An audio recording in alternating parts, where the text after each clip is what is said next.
መልካም የተወሰኑ ኤርትራን የሚመለከቱ ነገሮች እንመልከት። በተለይ ኤርትራ አሁን ባለበት ሁኔታው የረባ ሀገራዊ ተቋም እንኳን የሌለው ደካማ ነው ብንልም ከዓለም የተነጠለ ነው ብንልም ዓለም ያወገዘው መንግስት ነው ብንልም የአካባቢው ራስ ምታት ሆኗል። ሁልጊዜም በችግርነት የሚጠቀስ መንግስት ያለው ሀገር ነውና እኔ አንደኛው ዶክተር እዚህ ላይ ይሄ አቅምስ ራሱ ከየት መጣ? ችግር የመሆን አቅምም እኮ ራሱን የቻለ አቅም ይመስለኛልና ችግር የመሆን አቅሙስ ከየት መጣ? ከዓለም የተነጠለ ሀገር ሆኖ እያለ እንግዲህ የኤርትራ ሁኔታ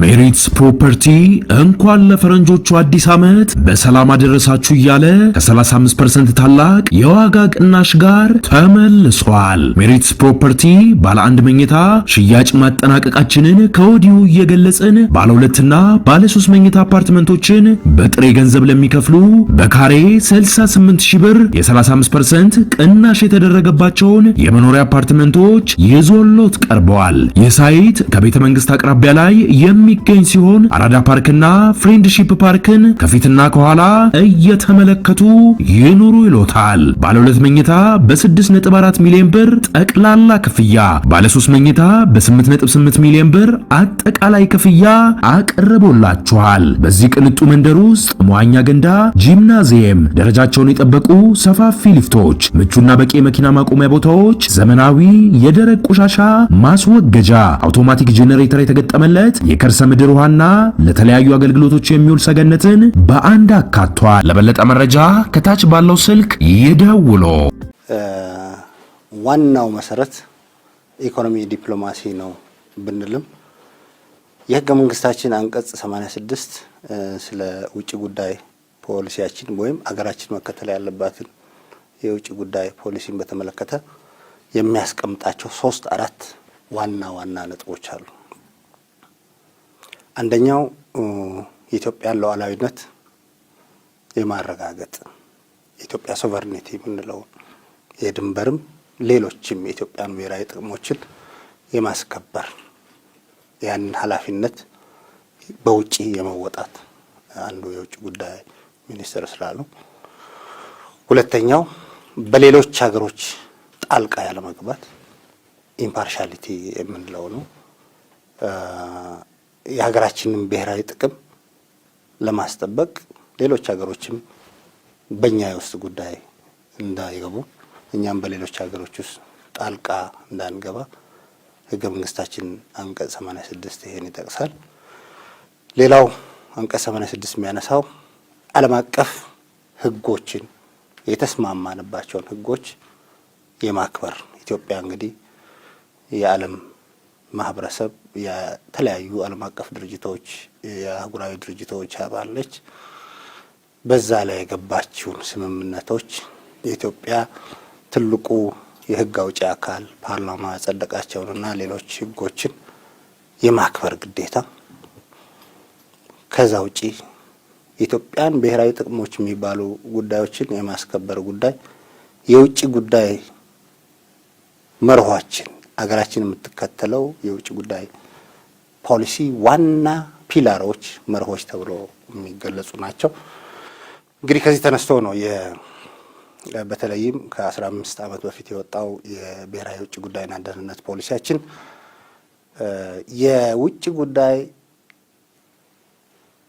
ፖሊሲ ዋናው ምሰሷችን ኢኮኖሚክ ዲፕሎማሲ ነው።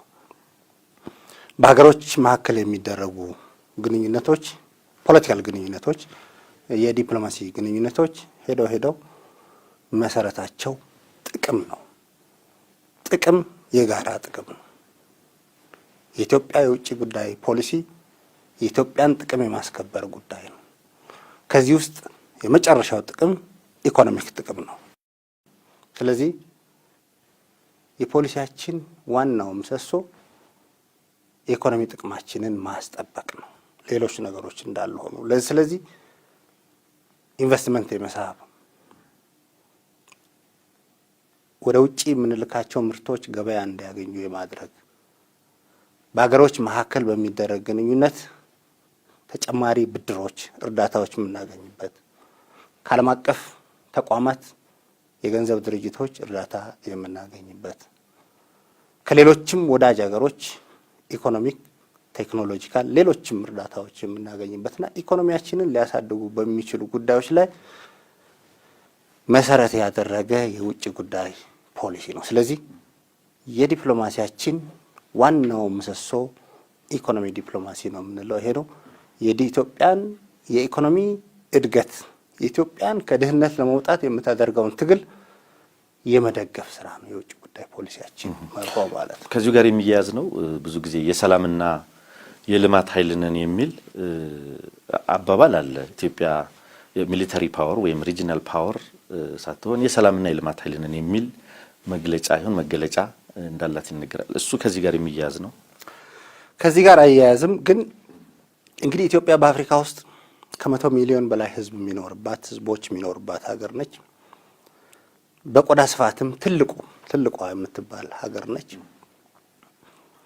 የኢትዮጵያ ሰላም መሆንና የኢትዮጵያ ሰላም ያለ መሆን በአፍሪካ ሰላም ላይ ትልቅ ኢምፓክት ነው ያለው፣ ተጽዕኖ ነው ያለው። ስለዚህ የሰላም ኃይል መሆን ማለት ኢትዮጵያ አንደኛ ኢትዮጵያ የተባበሩት መንግስታት የአፍሪካ ህብረት መዲና ነች። ለብዙ ዘመናት ኮሎኒያሊዝምን ታግላ ያሸነፈች ለጥቁሮች ነጻነት ምሳሌ የሆነች ሀገር ነች። ይሄ ታሪካችን ነው። ከዛ በመለስም አፍሪካውያን ለነጻነታቸው ባደረጉት ትግል ኢትዮጵያውያን በየፈርጁ በሁሉም መንግስታት ያደረጉት ነገር አፍሪካውያኖችም ኢትዮጵያውያኖችም የሚያውቁት ነው። ይሄ የሰላም ኢትዮጵያ የሰላም ኃይል ነች። ኢትዮጵያ በጎረቤታችን የሚገኙ ሀገሮች ጎረቤቶቻችን በተለያየ ጊዜ ችግር በሚኖርባቸው ጊዜ በዲፕሎማሲውም በሌላ ሚሊታሪ ጉዳይም አብሮ ተባብሮ የመስራት እና ሌሎች ጉዳዮችን ማንሳት እንችላለን። በዚህ ሁኔታ የሰላም ኃይል ነች ሀገራችን። ታሪካችንም የትላንት ታሪካችንም ይሄን ነው የሚያሳየው። ዛሬም ያለንበት ይሄ ነው ለማለት ነው። ጥሩ ዶክተር፣ እንግዲህ ቅድም እንዳሉት የኢፌዴሪ የውጭ ግንኙነትና ሀገራዊ ደህንነት ፖሊሲ ከተቀረጸ 15 ዓመታት ገደማ ሆኖታል። በእርግጠኝነት ያን ጊዜ ፖሊሲው ሲወጣ የወቅቱን አገራዊና አካባቢያዊ ዓለም አቀፋዊ ሁኔታዎች ታሳቢ ያደረገ እንደሚሆን እንገምታለን። ግን ከ15 ዓመት ሂደት ከ15 ዓመት አፈጻጸም በኋላ ማሻሻያ ያስፈልገውም?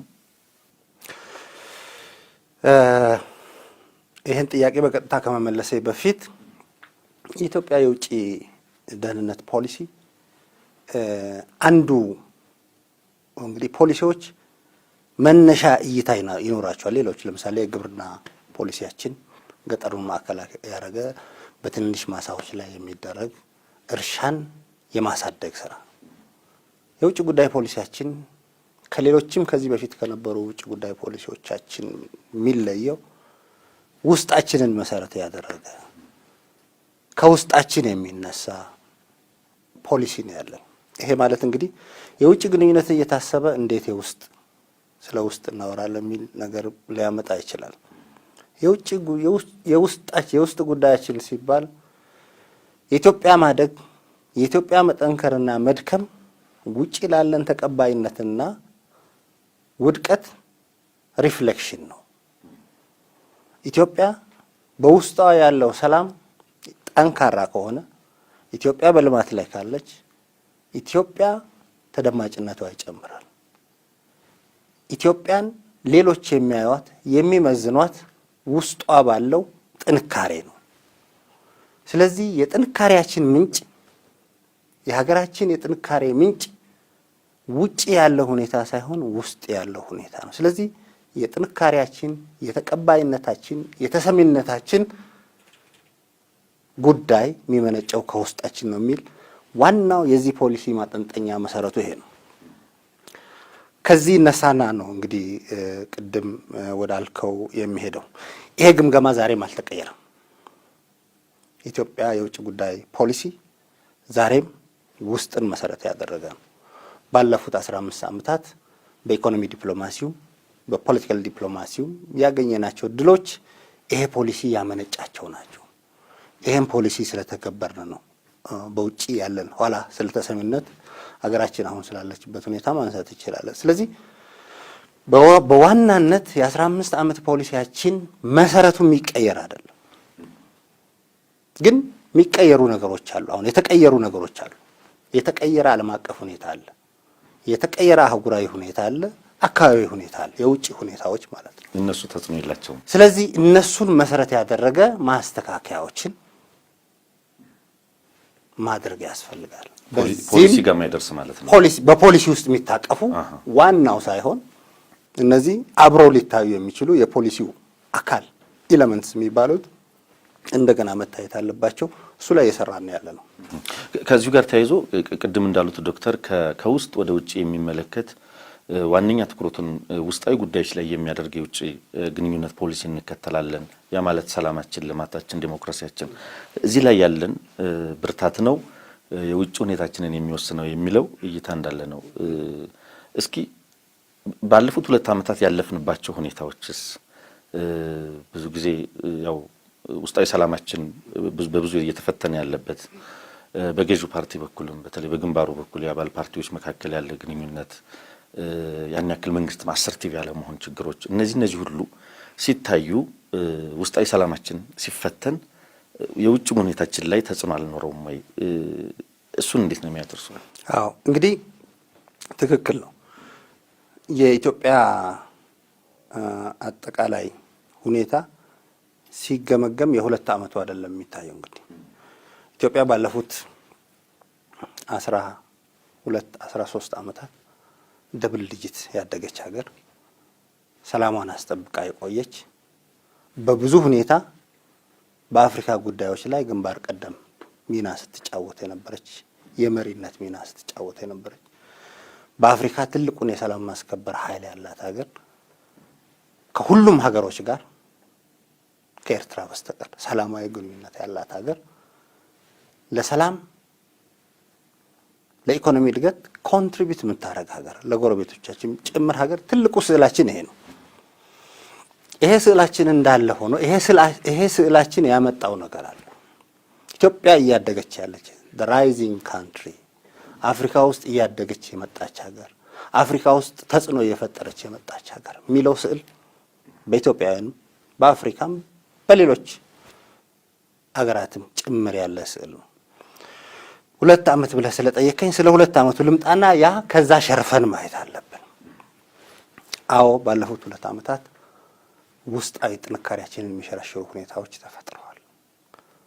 አዎ ባለፉት 2 ዓመታት ከሰላም ጋር የተያያዙ ብጥብጦች በተለያዩ ክልሎች በተለይም በ2 ክልሎች ተከስተዋል። በዚህ ሁኔታ ወደ ስቴት ኦፍ ኢመርጀንሲ ሄደናል። በዚህ ሁኔታ ከኢንቨስትመንት ጋር ተያይዞ ገጽታችን ላይ አሉታዊ ተጽዕኖ የሚፈጥሩ ሁኔታዎች ተከስተዋል። በዚህ ሁኔታ ወዳጆቻችንም ሌሎቹም ይሄ ሀገር ምን ሆነ የሚል ጥያቄ ማንሳታቸው አልቀረም። ይሄ ሀገር ምን ሆነ ሲሉ ትላንት የሌሎችን ሰላም፣ ለሌሎችን ደህንነት፣ የሌሎች ሽምግልና ስንሄድ የነበር ዛሬ በውስጣችን የተፈጠረው ነገር እኛን ያሳሰበንን ያህል ወዳጆቻችንንም ሌሎችንም ሀገሮች ሳያሳስባቸው አልቀረም። ኢትዮጵያ ትልቅ ነች። ቱ ቢግ ቱ ፌል ኢትዮጵያ። ስለዚህ መስጋታቸው አልቀረም። በዛ ውስጥ ሆነን እንግዲህ የእይታ መቀየር ይሄ ሀገር ባለፉት ጊዜያት ያመጣው ለውጥና አሁን የተፈጠረውን ሁኔታ አይተው በቀላሉ ከዚህ ችግር ይወጣሉ ብሎ የገመገሙ ሀገሮች ወዳጆች አሉ። የሀገር ችግር ውስጥ እየገባ ነው ብሎ የገመገሙ እንደየሰው፣ እንደየሀገሩ፣ እንደየኢንስቲትዩሽኑ ግምገማ ግንዛቤ የተወሰደበት ሁኔታ አለ። በአጠቃላይ ግን በገጽታችን ላይ የፈጠረው ተጽዕኖ አለ፣ ምንም ጥያቄ የለውም። ቅድም ካልነው ግምገማ ጋር አያይዘን ማለት ነው። ግን ቶሎ ከዛ ነገር መውጣታችን ቶሎ ለመውጣት መሞከራችን ሌሎቹን ያበረታታ በተጨማሪኛ ለማገዝም ወዳጆቻችን የበለጠ ተስፋ ያረጉበት የበለጠ ከኛ ጋር አሁን በመናረጋው ነገር ከኛ ጎን ሆኖ ለማገዝ ጥረት የሚያረጉ ሀገሮችም ጭምር ያሉበት ሁኔታ ነው። ተስፋ መጥቷል። አሁን ያለው ሁኔታ ከትላንት ዛሬ የነበርንበት ሁኔታ ዛሬ ያለው ለውጥ በእርግጥም ችግሮቻችንን እኛው ራሳችን መፍታት እንችላለን፣ መፍታት የሚችል ሀገር ነው የሚል ነገር ተፈጥሯል፣ ተስፋ ተፈጥሯል። ጥሩ። ከዚሁ ጋር በተያያዘ ዶክተር ቅድም ሲያነሱት የነበረው ለተቀባይነታችን በዓለም አቀፍ መድረክ በአህጉር አቀፍ መድረክ ላለን ተቀባይነትና ተሰሚነት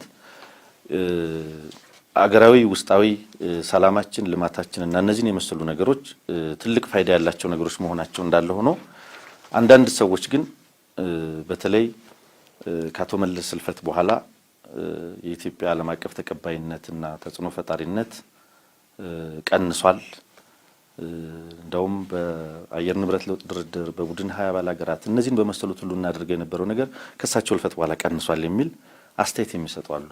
ተሰሚነታችንና ተቀባይነታችን እርሱ ያነሱት ቅድም ውስጣዊ ጉዳዮች እንዳሉ ሆነው በዚህ አባባል ይስማማሉ? ወደ ሐሳቡ ከመስማማት አለመስማማት በፊት ሁለቱንም በየፈርጁ ብናየው የሚል እንትን አለኝ። ጥሩ። አንደኛ መለስ የራሱ የሆነ ስብዕና ያለው የራሱ የሆነ ያካበተው በዓለም አቀፍ ግንኙነት ላይ ሲጫወታቸው የነበሩ ሚናዎች የነበረው ተሰሚነት ብቻ ሳይሆን በተለያዩ መድረኮች ላይ ኢትዮጵያንም አፍሪካንም ወክሎ ያደረጋቸው ነገሮች የሚታወቁ ናቸው።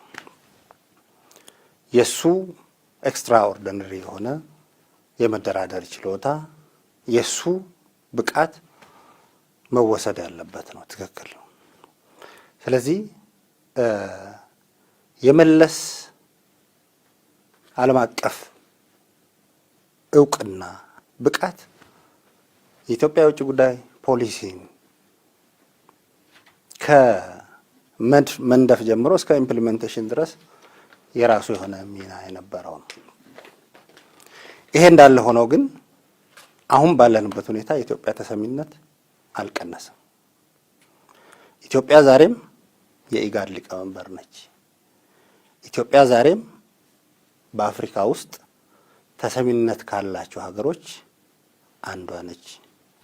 ኢትዮጵያ ዛሬም በአፍሪካ ውስጥ ትልቁን የሰላም ማስከበር ኃይል ያሰማራች ሀገር ነች። ኢትዮጵያ ዛሬም በደብል ዲጂት እያደገች ያለች ሀገር ነች። ኢትዮጵያ ዛሬም በተለያዩ ዓለም አቀፍ ስብሰባዎች ላይ አፍሪካን ወክላ በጠቅላይ ሚኒስትሯም ይሁን በሌሎች መድረኮች የምትሳተፍ ሀገር ነች። ኢትዮጵያ የአፍሪካ መዲና ነች። ኢትዮጵያ ዓለም አቀፍ ግዴታዋን በብቃት የምትወጣ ሀገር ነች። ኢትዮጵያ ከሁሉም ሀገሮች ጋር መልካም የሆነ ግንኙነት ያላት ሀገር ነች ከኤርትራ በስተቀር። እንግዲህ መመዘኛዎቻችን እነዚህ ናቸው። ኢትዮጵያ በቡድን 20 ትሳተፋለች። ዛሬ ፕራይም ሚኒስትራችን ባለፈው ጣሊያን ነበሩ። እንግዲህ መመዘኛዎቻችን እነዚህ ናቸው። አክቲቭ ሮል ነው ያላት፣ በሁሉም ቦታ ላይ ተሰሚነት ያላት ሀገር ነች። ውጭ ጉዳይ ሚኒስተር ከመጣው በኋላ ይሄንን የበለጠ መገንዘብ ችያለሁ። የራሴን እንትን ልንገርህ። ሌላ ቦታ ሆነን የማናየው ሌሎቹ ሀገሮች ስለኛ የሚያስቡት በእኛ ላይ እምነት እንዳላቸው። ለምሳሌ ኢትዮጵያ አቋም ስትወስድ የሆነ ሀገር አስፈቅዳ አቋም አትወስድም። ለምሳሌ ዓለም አቀፍ ሁኔታዎች አሉ፣ ኋላ ልንመጣበት እንችላለን። የሲሪያ ጉዳይ አለ፣ የሰሜን ኮሪያ ጉዳይ አለ፣ አሁን ገልፍ የተከሰተው ሁኔታ አለ።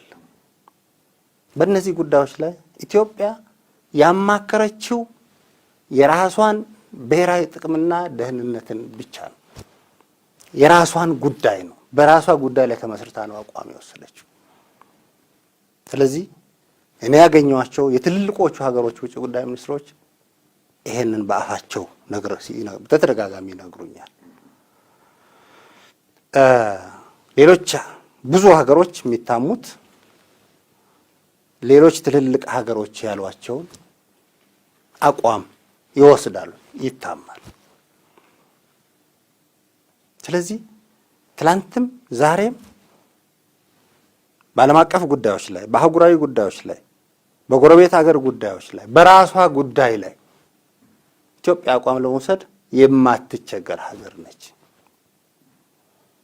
ተሰሚነት፣ ተደማጭነት ለኔ ይሄ ነው።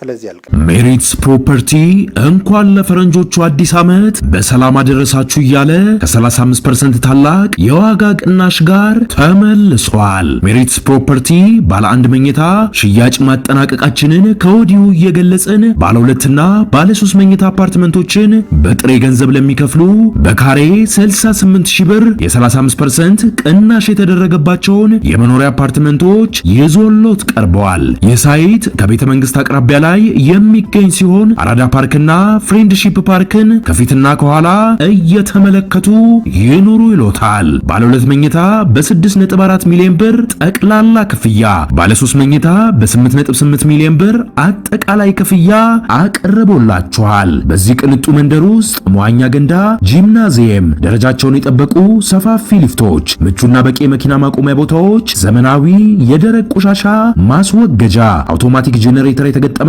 የከርሰ ምድር ውሃና ለተለያዩ አገልግሎቶች የሚውል ሰገነትን በአንድ አካቷል። ለበለጠ መረጃ ከታች ባለው ስልክ ይደውሉ። እንደ ሀገርም እንደ ተቋምም ቅድም የሚሉን መርህ ቅድም የሚሉን አካሄድ እንዳለ ሆኖ የተሰጠው ትኩረት በተለይ ወቅታዊ የሁኔታዎች መለዋወጥ፣ ነገሮች ማደግ መለወጥ፣ እንደዚህ ያሉ ነገሮች ባሉበት የተሰጠው ትኩረት ምን ይመስላል? በተለይ ከሁኔታዎች አረዳድ አኳያስ አካባቢያዊ ለውጦችን፣ አካባቢያዊ ሁኔታዎችን፣ ዓለም አቀፋዊ ሁኔታዎችንም እውቀት ተኮር ትንተና እንድታገኙ እንደ ተቋም የሚያግዝ የጥናትና ምርምር ተቋም ሳለ ወይ? አካባቢያዊ ትኩረቱ ምንድነው ይመስል የሚል ጥያቄ አለ። የውጭ ጉዳይ ፖሊሲያችን ከውጭ ጉዳይ ፖሊሲ ተነስቶ የአፍሪካ ቀንድንና ጎረቤት ሀገሮችን በተመለከተ የሚታዩ ለውጦች አሉ፣ የተለያዩ አይነት ለውጦች። እነዚህን በተመለከተ ዓለም አቀፋዊ ሁኔታ የሚሆን እነዚህን በተመለከተ የሁኔታዎችን ለውጥ እድገት ዳይናሚዝሙን እያጠና እየተነተነ ሊያቀርብላችሁ የሚችል የጥናትና ምርምር ተቋም አላችሁ ወይ? ትኩረቱስ ምንድነው የሚመስለው ነው? እንግዲህ ውጭ ጉዳይ መስሪያ ቤት የሀገራችንን የውጭ ጉዳይ ፖሊሲ ኢምፕሊመንት የሚያደርግ ስራ ላይ የሚያውል መስሪያ ቤት ነው። በጠቅላላ በውጭ ሀገር ከ300 በላይ ዲፕሎማቶች ያሉት፣ በዋናው መስሪያ ቤትም በተመሳሳይ ወደ 400 በላይ ሰራተኞች ያሉት መስሪያ ቤት ነው። በሀገሪቱ ጥንታዊ ከሚባሉ ብዙ ኤክስፒሪየንስ ያላቸው ባለሙያዎች አሉ ከሚባሉ መስሪያ ቤቶች አንዱ ነው። በብዙ ምክንያት ይሄ ይመጣል። የብሔራዊ ደህንነት ወይም የውጭ ጉዳይ ፖሊሲን የመተግበር ጉዳይ በየቀኑ ተለዋዋጭ ነው፣ በየሰዓቱ ተለዋዋጭ ነው። በሁኔታ ላይ ተመስርተህ በተለይ ደግሞ የሀገርህን ብሔራዊ ጥቅም ላይ በየቀኑ በተፈጠሩ ሁኔታዎች ላይ ተመስርተህ ውሳኔ ካልወሰንክ የሀገርህን ብሔራዊ ጥቅም አደጋ ላይ ትጥላለህ። ስለዚህ በየቀኑ በሚፈጠሩ ሁኔታዎች ላይ ኦንቦርድ መሆን አለ።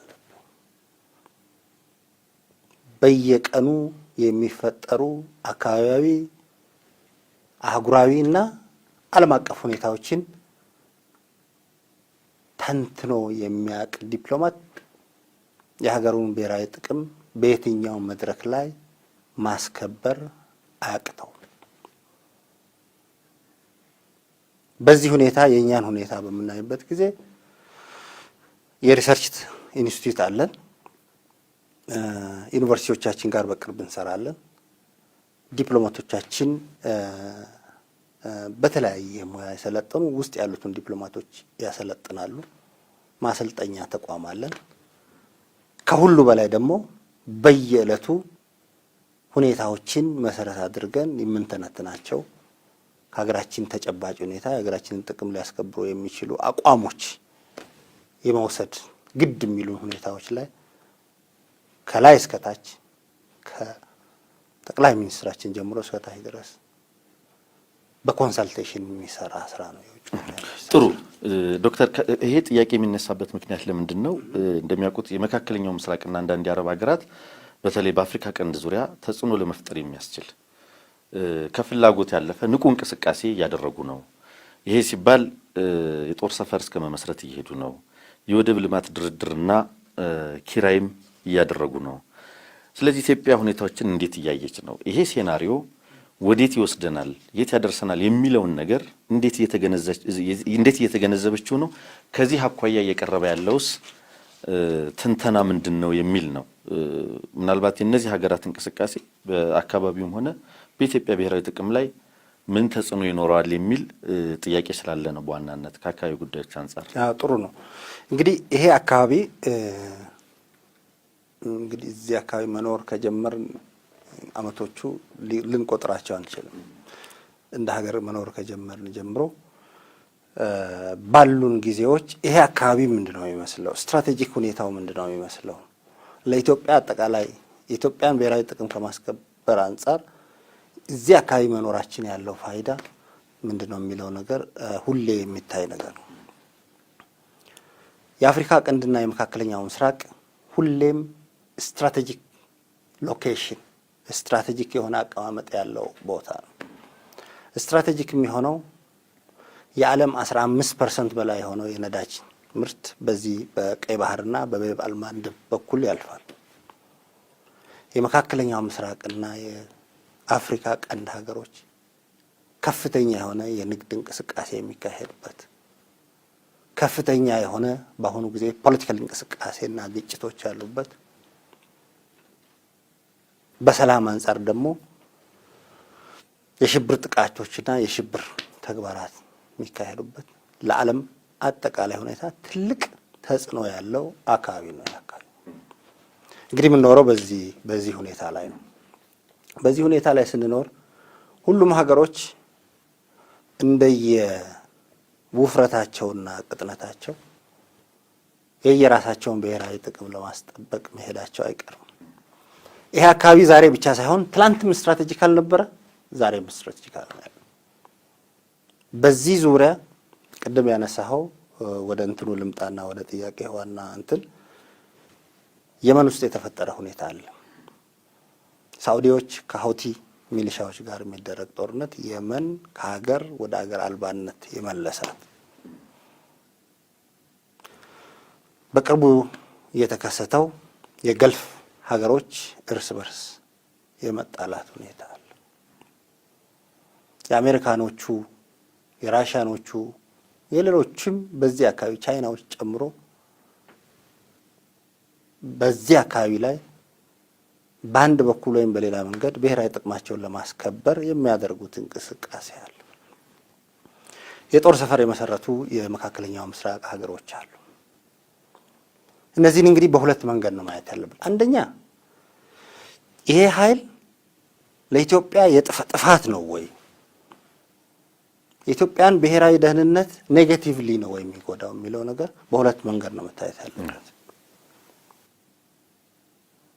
አንደኛው የገልፍን አካባቢ ሰላም ከማስጠበቅ አንጻር፣ የባህር ላይ ውንብድናን ከመከላከል አንጻር፣ ሽብርተኝነትን ከመዋጋት አንጻር በዚህ አካባቢ የሚደረገው ትብብር ኢትዮጵያ ተጠቃሚ ነች። ኢትዮጵያ ኦልሞስት ሁሉም የኢምፖርትና ኤክስፖርት እቃዎች በዚህ መስመር ነው የሚሄደው። የኢትዮጵያ ላይፍ ላይን ነው ይሄ መስመር። ያ መስመር ሰኪውርድ መሆን አለበት። የእነዚህ ሀገሮች እንቅስቃሴ ከኢትዮጵያ ጋር ሰላማዊ ግንኙነት እስካላቸው ድረስ ኢትዮጵያን እስከሚፈልጓት ድረስ እኛም እስከምንፈልጋቸው ድረስ እንደ ስጋት አናያቸው። እንደ ስጋት አናያቸውም ስንል ግን ሌሎች ከኢትዮጵያ ብሔራዊ ጥቅም ጋር የሚተሳሰሩ ጉዳዮችን ዝም ብለን እናያለን። ለምሳሌ በሶማሌላንድ በፑንትላንድ አካባቢ የሚደረጉ የጦር ሰፈር እንትኖችን ኢትዮጵያ በሚገባ በምታውቅበት ሁኔታ ነው ይሄ እንቅስቃሴ የሚካሄደው። ዝም ብሎ አይደለም። ኢትዮጵያን ኤክስክሉድ ያደረገ እንቅስቃሴ አይደለም። ይሄ ዝርዝር መሄድ አልፈልግም። እዚህ አካባቢ በሚደረጉ ሁኔታ ትልቋ ሀገር እዚህ አካባቢ ኢትዮጵያ ነች። ኢትዮጵያ ሳታቅ፣ ኢትዮጵያ ሳትማከር፣ ኢትዮጵያ በዚህ ጉዳይ ላይ ሀሳብ ሳትሰጥ የሚሆኑ ጉዳዮች ምናልባትም ጥቂቶች ነው የሚሆኑት። ስለዚህ የጦር ሰፈሮቹ መኖራቸው ሀገሮቹ የራሳቸው የብሔራዊ ደህንነት ጉዳያቸውን ዲፋይን የሚያደርጉበት መንገድ አላቸው። የራሳቸው ጉዳይን አሁን ባላቸው አቅም ማለት ነው የሀገራቸውን የአካባቢያቸውን እና ሌሎች የወዳጆቻቸውን ሰላም ለማስከበር የሚያደርጉት እንቅስቃሴ አለ። ስለዚህ በዚህ ሁኔታ ኢትዮጵያን ለመክበብ ወይም ኢትዮጵያን ከዚህ ሁኔታ ከዚህ ስዕል ውጪ ለማድረግ እየተደረገ ያለ እንቅስቃሴ የለም።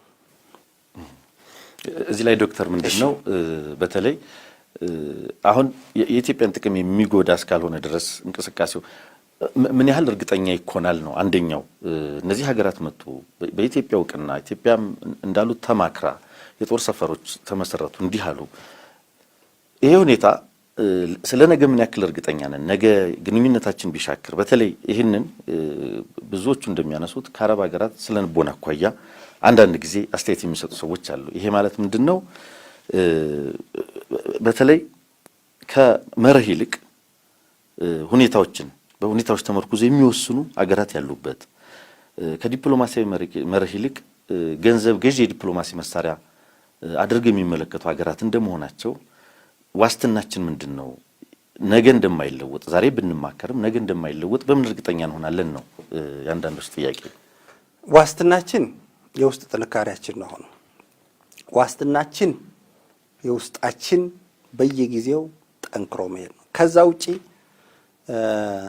ባነሳው ጉዳይ ላይ ላነሳልህ የምፈልገው ነገር እንግዲህ ይሄ የጦር ሰፈር መስረታው ምናምኑ ከኛ ሉዓላዊ ቴሪቶሪው ከኛ ድንበር ውጪ የሆነ ያለ ነገር ነው። የትኛውም ሀገር በሀገሩ ላይ የፈለገውን ነገር የማድረግ ተፈጥሯዊ መብት አለ። ስለዚህ አንዱ ሀገር ሌላውን ሀገር እያስፈቀደ አያደርግም። ስለዚህ በሀገሮች መካከል የዘላቂ ሰላምና የአብሮ የማደግ ጉዳይ ትረስት ካለ ዋናው የሀገሮችን ግንኙነት ድራይቭ የሚያደርገው ትረስት ነው። ከዛ ውጪ ግን ነገ የሚከሰተውንም ነገር በሚገባ ማወቅም ተገቢ ነው። እንዳልከው አንድ ነገር በኢትዮጵያ መንግስት የኢትዮጵያ ፌዴራላዊ ዲሞክራሲያዊ ሪፐብሊክ መንግስት የሀገራችን እይታ በመካከለኛው ምስራቅ ከዚህ በፊት ከነበረው ይለያል። ከዚህ በፊት ለምሳሌ መካከለኛው ምስራቅ ላይ ያሉ ሀገሮች ኢትዮጵያን የሚያዩት እኛም እነሱን የምናየው ሁኔታ ዛሬ የተለየ ነው። ኢትዮጵያ ምናልባትም በገልፍ ሀገሮች ካሉ ሙስሊሞች ቁጥር የበለጠ ሙስሊም ያለባት ሀገር ኢትዮጵያ በታሪክም በሌሎች በብዙ ነገሮችም ከዚህ ከመካከለኛው ምስራቅ ጋር የተቆራኘች ሀገር። ይሄ ታሪካችን ለዛሬ መተማመናችን ለነገ አብሮ መኖራችን ዋና መደላድል መሆን አለበት። እነዚህ ሀገሮች ዛሬ ከነዚህ ሀገሮች ጋር ባለን ግንኙነት የምናያቸው ነገሮች እነዚህ ናቸው። በምንም ሁኔታ ኢትዮጵያን ኤክስክሉድ ያደረገ ኢትዮጵያን ከዚህ እንትን ውጪ ያደረገ ግንኙነት በዚህ በአፍሪካ ቀንድ ላይ ሊኖራቸው አይችልም።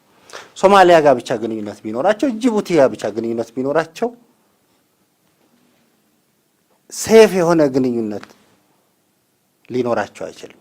ኢትዮጵያን ያገለለ ግንኙነት በዚህ አካባቢ ላይ ጤነኛ ለሆነ ሀገር የሚታሰብ አይደለም። ይሄም እያደረጉ ያሉትም ይሄ ነው።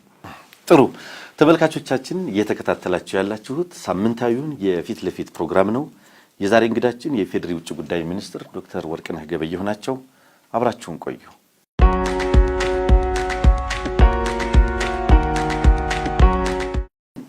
ዶክተር አንዳንድ ጎረቤቶቻችን የተመለከቱ ጥያቄዎችን እንመልከት። መነሻችንን ሱዳኖችን እናድርግ። በተለይም ደቡብ ሱዳንን በተመለከተ ኢትዮጵያ ስታራምድ የቆየችው ፖሊሲ ስኬታማ ሆኗል ማለት እንችላለን ወይ? አንዳንድ ጊዜ በደቡብ ሱዳን መሪዎችን በኩል የኢትዮጵያን ሚና የተመለከተ ነገር ያዝለቀቅ ሲደረግ እናየዋለን። አንዳንዴም ማስፈራሪያ ይሁን ምን ይሁን ማይገባን፣ አንዳንድ ጊዜም በተለይ እንደምንሰማው ከግብጾች ጋር የመተባበር የሚመስል እንደዚህ የኢትዮጵያን ፖሊሲ ጄኒውንሊ ያለማየት ጉዳይ በደቡብ ሱዳን መሪዎች በኩል ይታያል የሚል ነገር አለና ኢትዮጵያ ያዘችው አቋም ጥረቷ ስኬታማ ሆኗል ወይ? የደቡብ ሱዳን መሪዎች የእውነት የኢትዮጵያን ፍላጎት የኢትዮጵያን ጥረት ከግምት ያስገባ ፖሊሲ ነው ወይ ያራመዱ ያሉት? ጥሩ እንግዲህ አንድ ባንዴ የደቡብ ሱዳን ጉዳይ ከኢትዮጵያ የተሻለ ለደቡብ ሱዳኖች ቅርብ የሆነ ሀገር የለም። ከኢትዮጵያ የተሻለ ለደቡብ ሱዳን ቅርብ የሆነ ሀገር የለም ስንል አንደኛ የደም ትስስር አለ። በርካታ ኢትዮጵያውያን ኢትዮጵያ ውስጥ ያሉ ተመሳሳይ ብሔር ያላቸው ብሔረሰብ ያላቸው ደቡብ ሱዳን ውስጥ ይኖራሉ። በተመሳሳይ ሳውዝ ሱዳን ውስጥ ደቡብ ሱዳኖች ለነጻነታቸው ባደረጉት ትግል ኢትዮጵያ ከየትኛውም ሀገር በበለጠ ሁኔታ ከጎናቸው ነበረች። የዲፕሎማሲ ሽፋን መስጠት ብቻ ሳይሆን የደም ዋጋ ከፍላለች። ለጠየቀው ጥያቄ አይ ቲንክ የዛሬዋ የደቡብ ሱዳን መሪዎች ይህን ታሪክ የሚረሱት አይመስለኝም። ባገኘኋቸው ቁጥርም የሚያስታውሱኝ ይሄንን ነው። የዲፕሎማሲውን ትቼ ሌሎች ትስስሮችንም ላንሳል። የደቡብ ሱዳኑ ፕሬዚደንት ሳልቫኪር የፕሬዚደንት ሳልቫኪር ልጅ ኢትዮጵያዊ ነው ያገባው። ኢትዮጵያ የነጻነት ትግል ሀገሬ ብቻ ሳትሆን የልጅ ልጆቼ ሀገር ነች ይሉኛል ሳገኛቸው። በተለያየ ቦታም ለጠቅላይ ሚኒስትራችን ይህን ሲያደርሱ አውቃለሁ። ሌሎችም አሁን በስልጣን ላይ ያሉም የሌሉም የደቡብ ሱዳን ከፍተኛ ኃላፊዎች በአንድ በኩል ወይም ከሌላ በኩል ከኢትዮጵያ ጋር የተሳሰሩ ናቸው። ከነጻነታቸው በኋላ ኢትዮጵያ አብራቸው ነው ያለችው። በ2012 የተከሰተው በመካከላቸው የተፈጠረው ጸብ ከመሸምገል አንጻር ከሁሉም ቀድማ እዛ የነበረችው ኢትዮጵያ ነች። በቀድሞ የውጭ ጉዳይ ሚኒስትር በክቡር አምባሳደር ስዩም መስፍን ኢንቮይነት እልህ አስጨራሽ ድርድር ተካሂዶ ውይይቱ የተፈረመው ስምምነቱ የተፈረመው እዚህ አዲስ አበባ ነው። ለብዙ ሀገሮች ያስቸገረ ጉዳይ፣ ብዙ ሀገሮች መሸምገል ያቃታቸው ጉዳይ ኢትዮጵያ በዋና አደራዳሪነት ወደ ሰላም መጨረሻ የተሳካ ባይሆንም ወደዛ እንዲመጡ አድርጋለች። ሌሎች የኢኮኖሚ ትስስሮች ጠንካራ ባይሆኑ የጀማመርናቸው ነገሮች አሉ።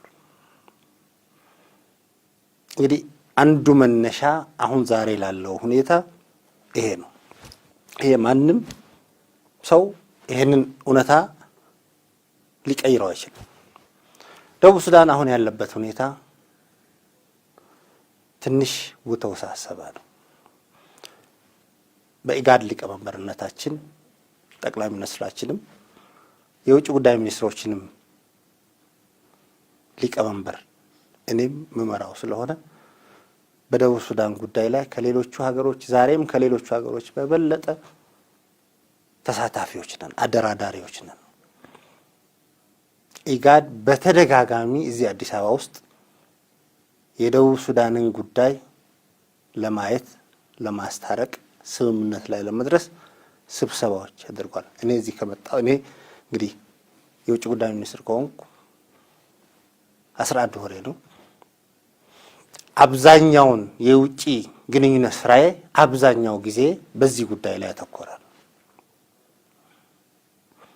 ጠቅላይ ሚኒስትራችን ብዙ ጉዳዮች ከዚህ ጋር የተያያዙ ከጎረቤት ሀገሮችም ከደቡብ ሱዳን መሪዎች ጋርም እንሰራለን። በደቡብ ሱዳን ውስጥ የሚደረጉ የሽምግልናዎች ለውጦች አሁን የተፈጠረው ሁኔታ የኢትዮጵያ ሚና ከፍተኛ ነው። በዚህ ሁኔታ ደቡብ ሱዳኖች እንግዲህ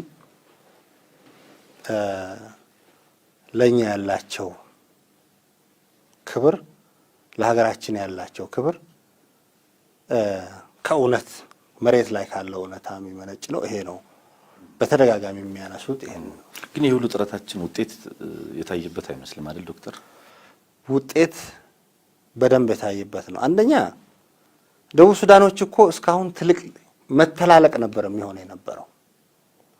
ሁለቱ ፋክሽን እኮ እስካሁን ጎራ ለይቶ እኮ በዛ ሀገር ውስጥ ከ2012 እስከ 2015 ያ ጦርነት ባይቆም ኖሮ ደቡብ ሱዳን እኮ ዛሬ ያለችበት ቦታ አትሆንም ነበር። ይሄ ውጤት ነው። ዛሬ የሚደረጉ ድርድሮች ዓለም አቀፍ የአፍሪካ ህብረት፣ ኢጋድ፣ ዩናይትድ ኔሽን የሚያደርጋቸው ጥረቶች ቢያንስ ጦርነቱ ከዚህ የበለጠ እስካሌት እንዳይሆን ቢያንስ በድርቅና ረሃብ እንዳይሉ ከ800,000 በላይ ስደተኞችን በማስተናገድ ሱዳን ጋር ያለው ሁኔታ የበለጠ እንዳይባባስ እያደረግን ነው ያለው። ይሄ አካባቢ ይሄ ሪጅን እያደረገ ነው ያለው። ይሄ ውጤት ነው። ውጤት ያለው ነው የትኛው ነው? ደቡብ ሱዳንን መልሶ የተረጋጋ ሀገር ማድረግ ነው። ይሄ እንግዲህ በውጫዊ ሀገሮች ኢትዮጵያ፣ ኬንያ ወይም ኡጋንዳ በሚያደርጉት ጥረት ብቻ የሚሳካ አይደለም። ይሄ የሚሳካው በዋናነት በሱዳን በደቡብ ሱዳን ባሉ ተፋላሚ ወገኖች ፓርቲዎች መልካም ፍላጎት ከራሳቸው ፍላጎት በላይ ለሀገራቸው ቅድሚያ ሰጥተው በሚያደርጉት ውሳኔ እንትን የሚል ነው። አንፎርቹኔትሊ በዚህ ሁኔታ ላይ ዛሬም የተሳካ ሁሉንም ወደ ሰላም የመለሰ ሁኔታ ላይ አንገኝም። በዚህ አልተሳካም። ባይሳካም ዛሬም የዛሬ 15 ቀን ጁባ ነበርኩኝ። የምስራቅ አፍሪካ የውጭ ጉዳይ ሚኒስትሮችን በሙሉ ይዤ በሚቀጥለው ሳምንትም በተመሳሳይ ከሌሎች እነዚህ ተቃዋሚ ከሚባሉት ሀገሮች ከወገኖች ጋር ውይይት አለን። ይሄ መስከረም ላይ ጥቅምት ላይ ሮድማፕ አለን፣ እንቀጥልበታለን። ስለዚህ አዎ ሰላም ደቡብ ሱዳንን ወደ ቀድሞ ቦታዋ አላመጣም፣ በዚህ አልተሳካም። ግን እያደረግናቸው ያሉ ጥረቶች ሁኔታዎችን እንዳይባባሱ ከፍተኛ እንትን አድርጓል። ደቡብ ሱዳኖች ለእኛ ክብር አላቸው፣ ለሀገራችን ክብር አላቸው። እኛ የምንለውን ይሰማሉ። ኢትዮጵያውያንን እንደ ወንድሞቻቸው ያያሉ። ይሄ ለዲፕሎማሲ ፍጆታ ብቻ አንዳንዴ በግል ፍላጎት ወጣ ገባ የሚሉ ሊኖሩ ይችላሉ። አልቲሜትሊ ግን ከኢትዮጵያ በላይ ወዳጅ እንደማይኖራቸው እኔ አይደለም የምናገረው፣ ከኔ በላይ ታሪኩን በደንብ ራሳቸው ያውቁታልና። መልካም ጥሩ። ተመሳሳይ ጥያቄ ከሶማሊያንም በተመለከተ ነው። እንግዲህ በተለይ ባለፉት በርካታ ዓመታት 10 ዓመታት ገደማን በለው አትሊስት ዩአይሲን እንኳ ለማስወገድ ከገባንበት ጊዜ አንጻር ብናየው እና ይህን ያክል ጊዜ የደከምንበት የሶማሊያ ሰላም የተደረሰ ሚናችን እዛስ ላይ ምንድን ነው የሚመስለው? ሶማሊያ እንግዲህ ከ1991 ዓመተ ምህረት ካልተሳሳትኩ ጀምሮ ለ26 ዓመታት ስቴትለስ ካንትሪ መንግስት የሌላት ሀገር የሽብር ሀገር ነው የነበረችው። ሶማሊያ ዓለም ተስፋ የቆረጠባት፣ አብዛኞቹ ተስፋ ቆርጠው ፊታቸውን ያዞሩባት ሀገር ነበረች። በብዙ ሺህ ምናልባትም ሚሊዮን የሚቆጠሩ ስደተኞች ሶማሊያን ወንድሞቻችን በተለያዩ ጎረቤት ሀገሮችና በዓለም ላይ ተበትነው የሚኖሩበት ሁኔታ ነው የነበረው። ዛሬ ሶማሊያ እንግዲህ ተነጻጻሪ ነው፣ ተነጻጻሪ ሰላም አላት። ዛሬ ሶማሊያ በውክልና ይሁንታ ያለው መንግስት ያላት ሀገር ነች። በተነጻጻሪ ዛሬ ሶማሊያዊ ወንድሞቻችን ስለ ኢኮኖሚ እድገት ከኛ ጋር መነጋገር ጀምረዋል። ሶማሊያ ውስጥ ዛሬ ስለ ዲሞክራሲ መነገር ተጀምሯል። ይሄ ትልቅ ለውጥ ነው። በዚህ ለውጥ በእያንዳንዱ ጉዳይ ላይ ሶማሊያውያን የሶማሊያ ሕዝብ ዋናው ባለቤት ቢሆንም ከዛ ቀጥሎ ኢትዮጵያውያን እኛ አለንበት በዚህ ጉዳይ። ለዚህ ሰላም መምጣት የደም ዋጋ ጭምር ከፍለናል። ይሄን ሰላም ለማምጣት በብዙ ሚሊዮን የሚቆጠሩ ወንድሞቻችን ሶማሌዎች አስተናግደናል በስደተኝነት። ሌሎችም በዓለም አቀፍ መድረኮች በተለያየ ሁኔታ የሶማሊያን ጉዳይ ድምፅ እንዲሰማ የኢትዮጵያ መሪዎች በተለያየ ጊዜ አድርገዋል። ስለዚህ የዛሬው ሰላም ዋናው ባለቤቶቹ የሶማሊያ ሕዝብ ቢሆንም ቀጥለው ኢትዮጵያውያን አሉ፣ ቀጥለው ኢትዮጵያ መንግስት አለ። ስለዚህ ታሪካችን በደም የከፈልነው መስዋዕትነት ጎረቤቶቻችን ሲበጠበጡ እኛ እንረበሻለን። ትላንት ዩአይሲ ያልከው ሞቃዲሾ ሆኖ ኢትዮጵያ መወረር ያለባት መጥፋት ያለባት ሀገር ነች ብለው ጦርነት ሲያወጁ የነበሩ ሰዎች ዛሬ የሉ። ኢትዮጵያን እንደ ዋና ጠላት ፈርጀው አዲስ አበባ ውስጥና ሌሎች ቦታዎች ላይ የሽብር ጥቃት ለማካሄድ በየቀኑ የሚያሰሩበት ሞቃዲሾ ዛሬ አይደለም። አንዱ የራሳችንን ብሔራዊ ደህንነት አስጠብቀናል። የራሳችን ጉዳይ ነው የሰላም የሶማሊያ ጉዳይ የሶማሊያዎች ጉዳይ ብቻ አይደለም። ለኛ ሰላም ትልቅ ዋጋ አለው ሶማሌዎች ሰላም መሆናቸው።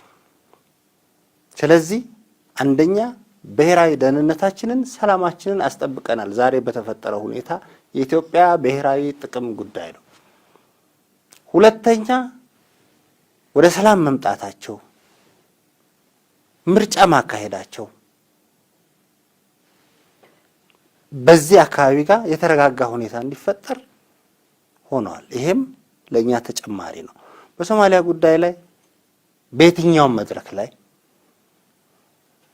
ኢትዮጵያውያን የሌሉበት የኢትዮጵያ መንግስት የሌለበት ውይይት የሚካሄድበት ሁኔታ የለም።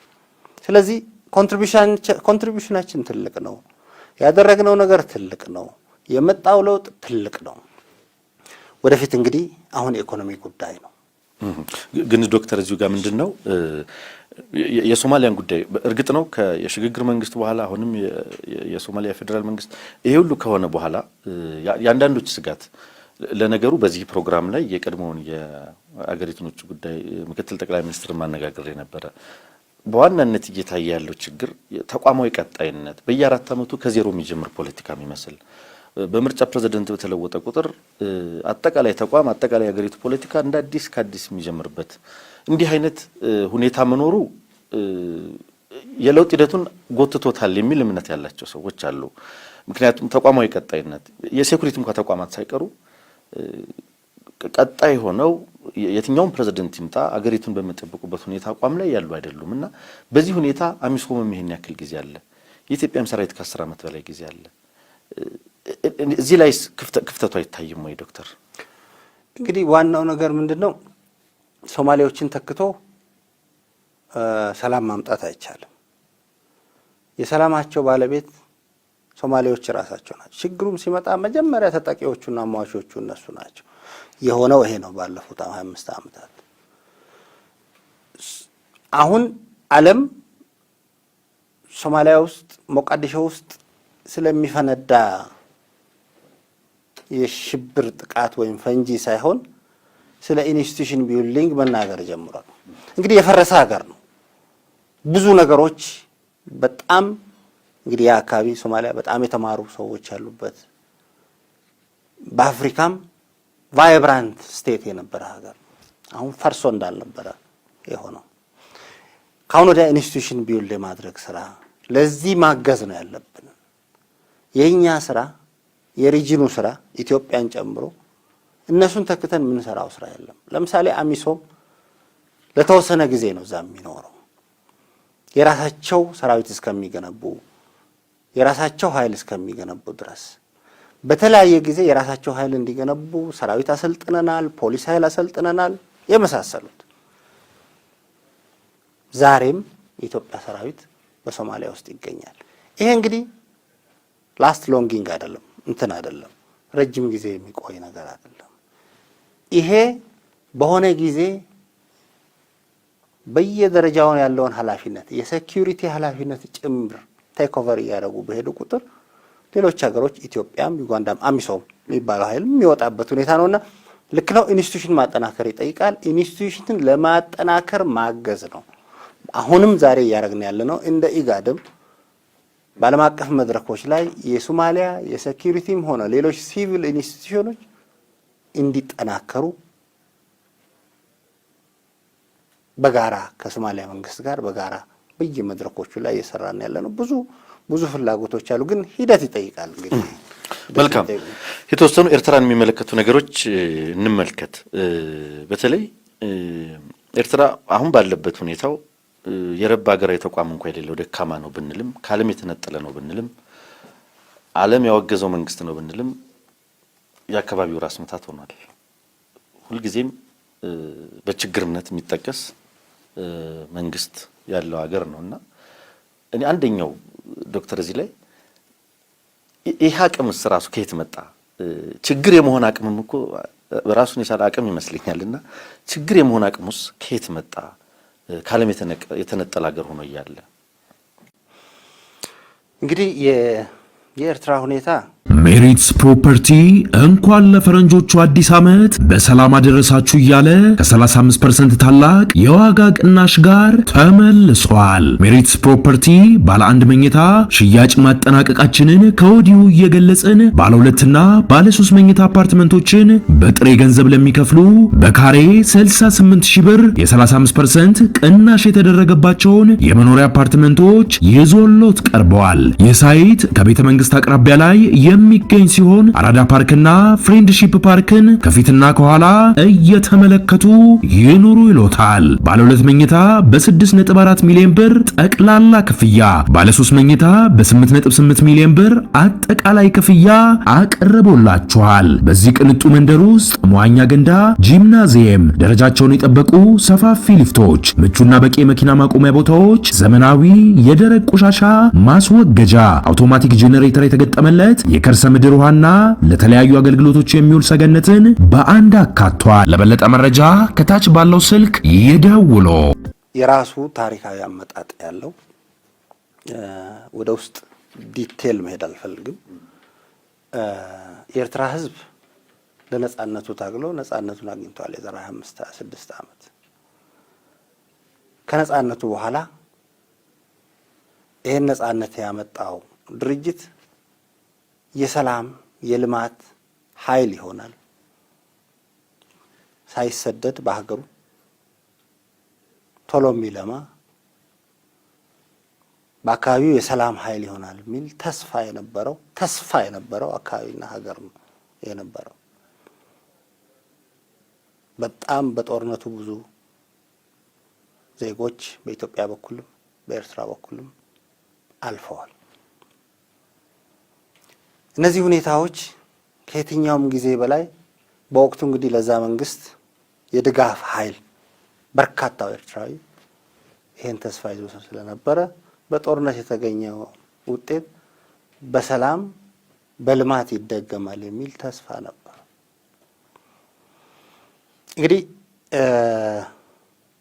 በዋናነት አሁን ያሉበትን ሁኔታ የሚገመግሙት መገምገም የሚችሉት ኤርትራውያን ራሳቸው ናቸው።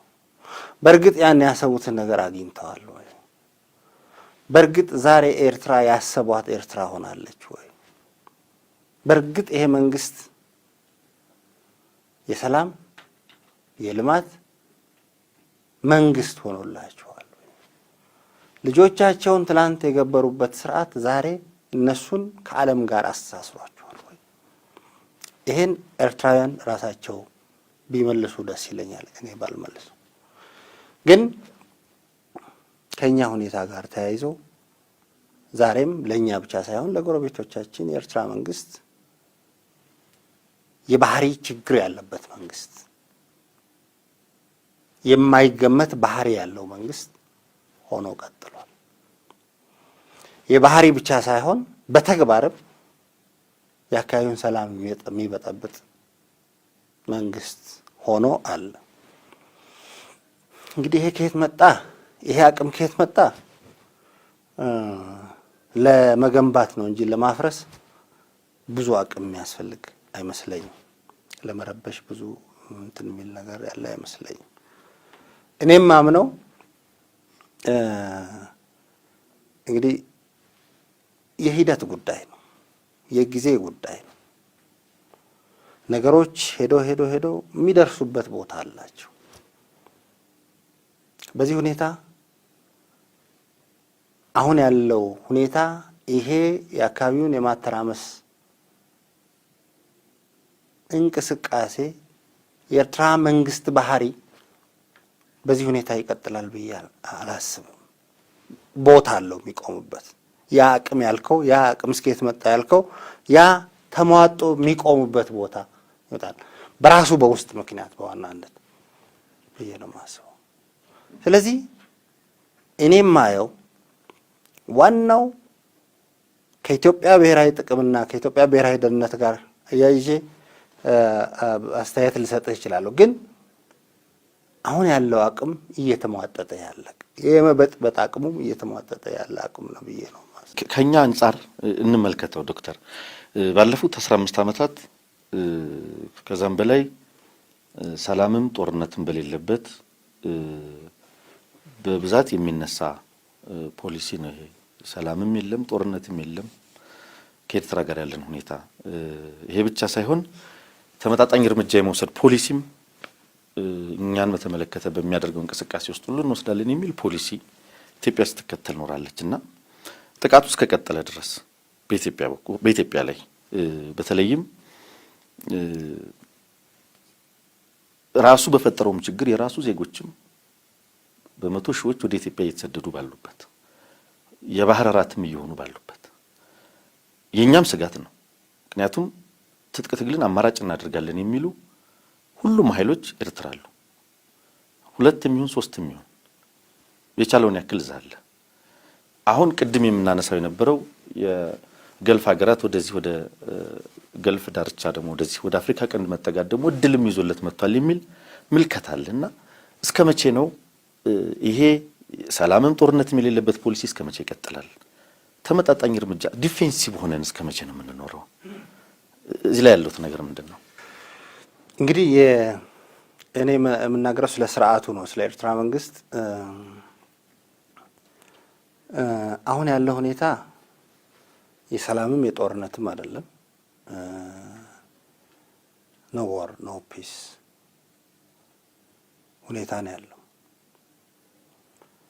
ይሄ የሆነው እንግዲህ በኢትዮጵያና በኤርትራ መካከል የነበረው ግጭት ጦርነት ከቆመ ከበርካታ ዓመታት በኋላም ጭምር ነው። በዓለም እንደዚህ አይነት ግጭቶች ይኖራሉ። እነዚህ ግጭቶች ብዙዎቹ ቶሎ ይፈታሉ። ጦርነቶች ቢኖሩም ከጦርነት በኋላ ሪአፕሮችመንት መነጋገር አለ።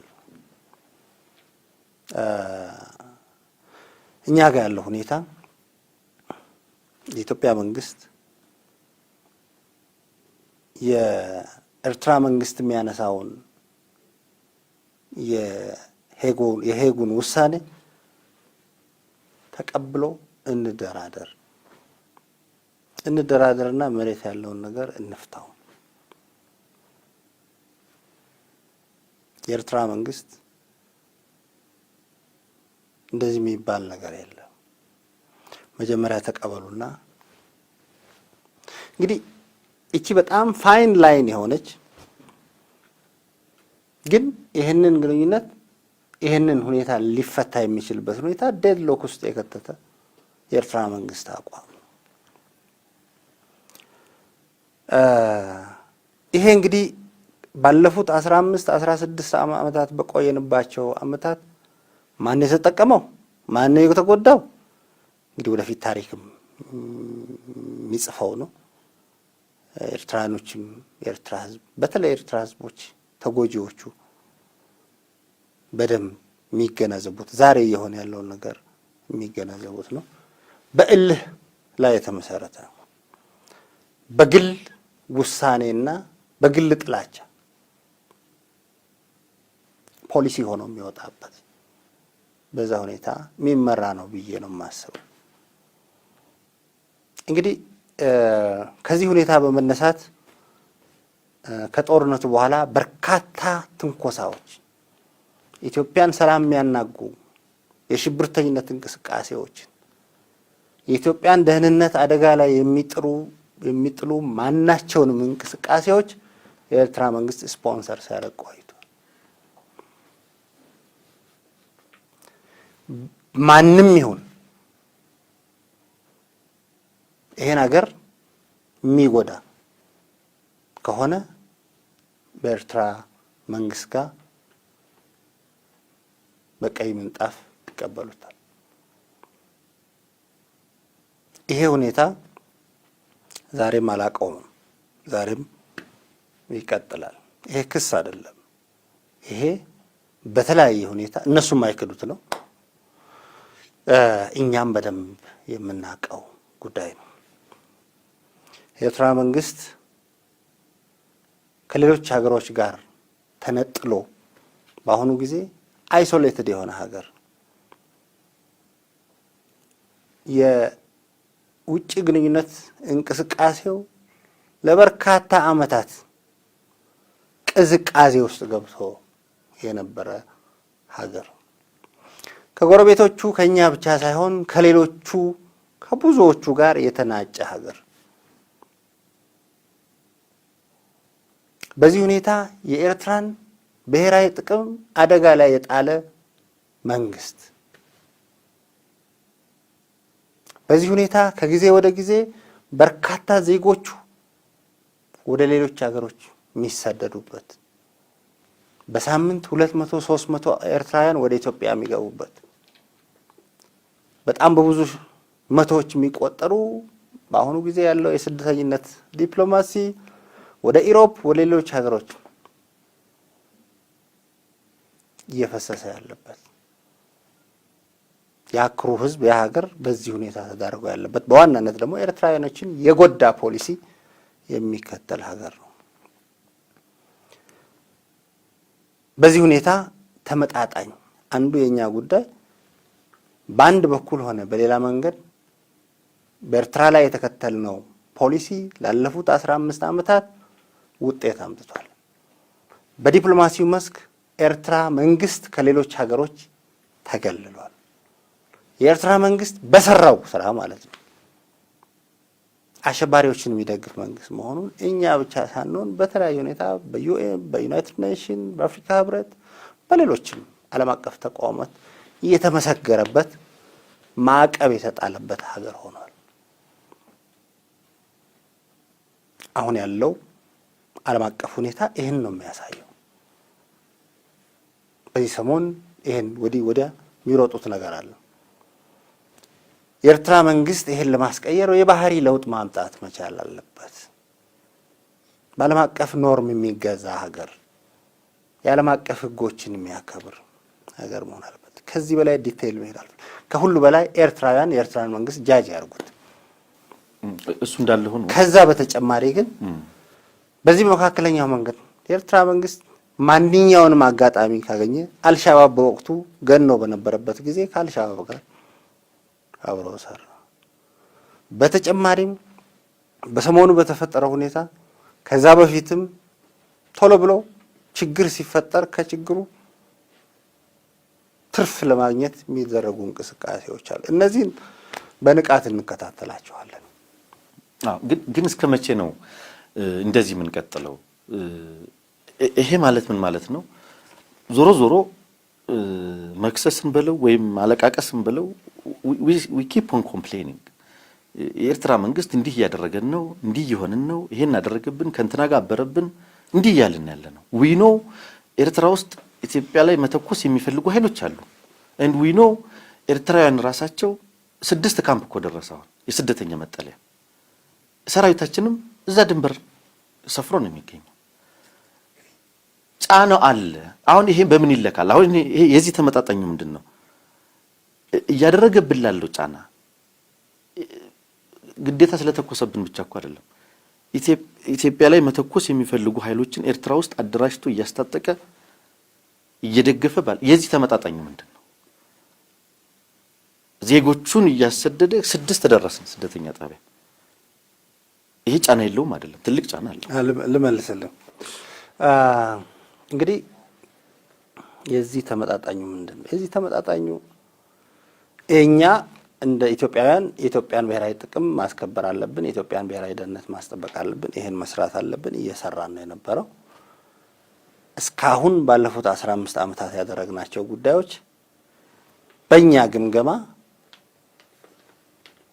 ፖሊሲዎቻችን የሰሩ ፖሊሲዎች ናቸው።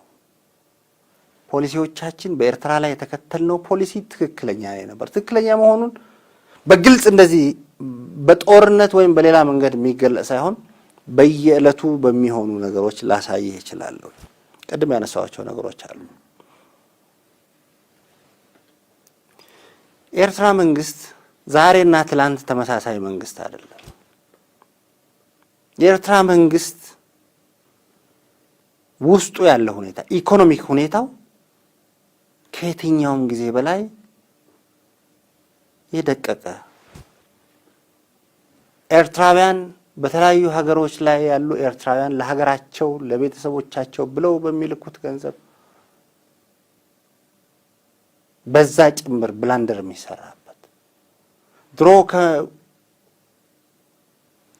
መንግስት ሻዕቢያን የሚደግፉ የነበሩ ዛሬ ሀገራቸው መግባት አቁመው ያሉበት ሁኔታ በርካታዎቹ ሻዕቢያ ውስጥ የነበሩ ትልልቅ ባለስልጣናት የት እንዳሉ የማይታወቅበት በዚህ ሁኔታ ቅራኔው ሰፍቶ የሄደበት ሁኔታ በዓለም አቀፍ ግንኙነት ቅድም ያልኩ ሁኔታ ከዚህ ከጎረቤት ሀገርም ከዓለም አቀፍ ሁኔታ ጋርም የተገለለች ሀገር በየቀኑ ያለ ሁኔታ ለኤርትራ የሚሰራ ሁኔታ አይደለም ያለው። ይሄ ማለት ኤርትራውያን ወንድሞቻችን እህቶቻችን ችግር እንዲደርስባቸው አንፈልግም። በተመሳሳይ ደግሞ የኤርትራን መንግስት ለመለወጥ ኢትዮጵያ ገብታ ወይም ሬጂም ቼንጅ የማድረግ እንደዚህ አይነት ፍላጎት የለንም። የኛ ተልእኮ የኛ ስራም አይደለም። ይሄን በግልጽ አስቀምጠናል። ኤርትራውያን መንግስታቸውን የመጠየቅ በመሰላቸውና በቃን በሚሉ ጊዜ የመጠየቅ የማውረድ ስልጣን የኤርትራውያን ነው። ግን ከጊዜ ወደ ጊዜ የሥርዓቱን ሁኔታ ከማንም በላይ ባለቤቶቹ ኤርትራውያን እያዩት ነው ያሉት። ስለዚህ በዚህ ለካዋለሁ እኔ ብሔራዊ ጥቅማችን ኢትዮጵያ ላይ ሊተኩሱ የመጡ ሰዎችን በተመጣጣኝ ሁኔታ አደጋ ሳያደርሱ አንዳንዴም ተመጣጣኝ እርምጃ የወሰድን ግን ከልማት ስራችን ጋር የልማት ጠቅላይ ሚኒስትር መለስ በወቅቱ ያሉት እያንዳንዷ ደቂቃ ለኛ ከልማታችን የሚያደናቅፈን እንቅፋት ከፊት ለፊታችን ከሌለ በስተቀር እያንዳንዷን ደቂቃ ለልማት ነው የምናውለው። ኢትዮጵያ በዚህ ሁኔታ እየሄደች ነው ያለችው። ኤርትራውያን አሁን ባለው ሁኔታ ከቀጠለ ያ ስርዓት ለኤርትራውያን እየጠቀመ ያለ ስርዓት አለመሆኑን ኤርትራውያን ራሳቸው በሚገባ ተገንዝበው የኤርትራውያን ውሳኔ ነው የሚሆነው። ይሄ ነው ጥሩ። ግን ዶክተር ከዚሁ ጋር በተያያዘ ምንድነው ኢትዮጵያ ይህን ያክል ስኬታማ ነው ያልነው ፖሊሲ እየተከተልን ከሆነ ወደን የሚሆን ሳንወድ በዚህ ደረጃ አዎንታዊ የሆነ ፖሊሲ ነው እየተከተልን ያለነው ካልን አሁን ኤርትራን በተመለከተ የፖሊሲ ለውጥ እናመጣለን የሚል አስተያየት ከጠቅላይ ሚኒስትሩ ሰምተናል። ይሄ ምንጩ ምንድን ነው? የፖሊሲ ለውጥ እናመጣለን ሲባል የእስከዛሬው ሂደታችን ጥሩ ነው ካል አሁን ምን መጣ? ምንጩስ ምንድን ነው የዚህ ፖሊሲ ለውጥ? ጥሩ እንግዲህ ፖሊሲዎች ቅድም የውጭ ጉዳይ ፖሊሲያችን ላይ እንዳነሳውልን ዋና መሰረታቸው የማይቀየሩ ግን ሁኔታዎች ውጫዊና ውስጣዊ ሁኔታዎች የሚቀየር ማሻሻያ የሚያስፈልጋቸው ጉዳይ ሲኖሩ ራስን ሪዲፋይን አዳፕት የምታደርግበት ይሄ የተለመደ ነገር ነው። ጠቅላይ ሚኒስትራችንም ይሄን ጉዳይ ሲያነሱ እስካሁን ያለን በኤርትራ ያለንን ፖሊሲ በአጠቃላይ ገምግመን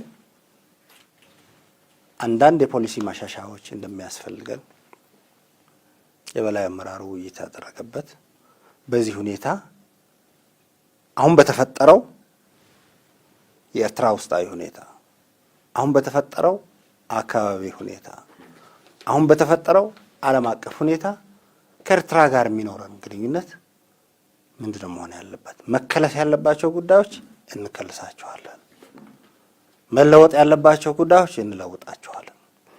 እነዚህ እንግዲህ በደንብ ተጠንተው እየተጠኑ ነው ያሉት። የሚመለከታቸው ክፍሎች በቂ ውይይት ተደርጎበት በችግርነት የሚጠቀስ መንግስት ያለው ሀገር ነውና እኔ አንደኛው ዶክተር እዚህ ላይ ይህ አቅምስ ራሱ ከየት መጣ? ችግር የመሆን አቅምም እኮ ራሱን የቻለ አቅም ይመስለኛልና ችግር የመሆን አቅሙስ ከየት መጣ? ከዓለም የተነጠለ ሀገር ሆኖ እያለ እንግዲህ የኤርትራ ሁኔታ የራሱ ታሪካዊ አመጣጥ ያለው ወደ ውስጥ ዲቴል መሄድ አልፈልግም። የኤርትራ ሕዝብ ለነጻነቱ ታግሎ ነጻነቱን አግኝቷል። የዛሬ 25-26 ዓመት ከነጻነቱ በኋላ ይህን ነጻነት ያመጣው ድርጅት የሰላም የልማት ኃይል ይሆናል። ሳይሰደድ በሀገሩ ቶሎ የሚለማ በአካባቢው የሰላም ኃይል ይሆናል የሚል ተስፋ የነበረው አካባቢና ሀገር ነው የነበረው። በጣም በጦርነቱ ብዙ ዜጎች በኢትዮጵያ በኩልም በኤርትራ በኩልም አልፈዋል። እነዚህ ሁኔታዎች ከየትኛውም ጊዜ በላይ በወቅቱ እንግዲህ ለዛ መንግስት የድጋፍ ኃይል በርካታው ኤርትራዊ ይሄን ተስፋ ይዞ ስለነበረ በጦርነት የተገኘው ውጤት በሰላም በልማት ይደገማል የሚል ተስፋ ነበር። እንግዲህ በዋናነት አሁን ያሉበትን ሁኔታ የሚገመግሙት መገምገም የሚችሉት ኤርትራውያን ራሳቸው ናቸው። በእርግጥ ያን ያሰቡትን ነገር አግኝተዋል ወይ? በእርግጥ ዛሬ ኤርትራ ያሰቧት ኤርትራ ሆናለች ወይ? በእርግጥ ይሄ መንግስት የሰላም የልማት መንግስት ሆኖላቸዋል ወይ? ልጆቻቸውን ትላንት የገበሩበት ስርዓት ዛሬ እነሱን ከዓለም ጋር አስተሳስሯቸዋል ወይ? ይሄን ኤርትራውያን ራሳቸው ቢመልሱ ደስ ይለኛል። እኔ ባልመልሱ። ሰላምም ጦርነትም በሌለበት በብዛት የሚነሳ ፖሊሲ ነው ይሄ። ሰላምም የለም ጦርነትም የለም። ከኤርትራ ጋር ያለን ሁኔታ ይሄ ብቻ ሳይሆን ተመጣጣኝ እርምጃ የመውሰድ ፖሊሲም እኛን በተመለከተ በሚያደርገው እንቅስቃሴ ውስጥ ሁሉ እንወስዳለን የሚል ፖሊሲ ኢትዮጵያ ስትከተል ኖራለችና ጥቃቱ እስከቀጠለ ድረስ በኢትዮጵያ ላይ በተለይም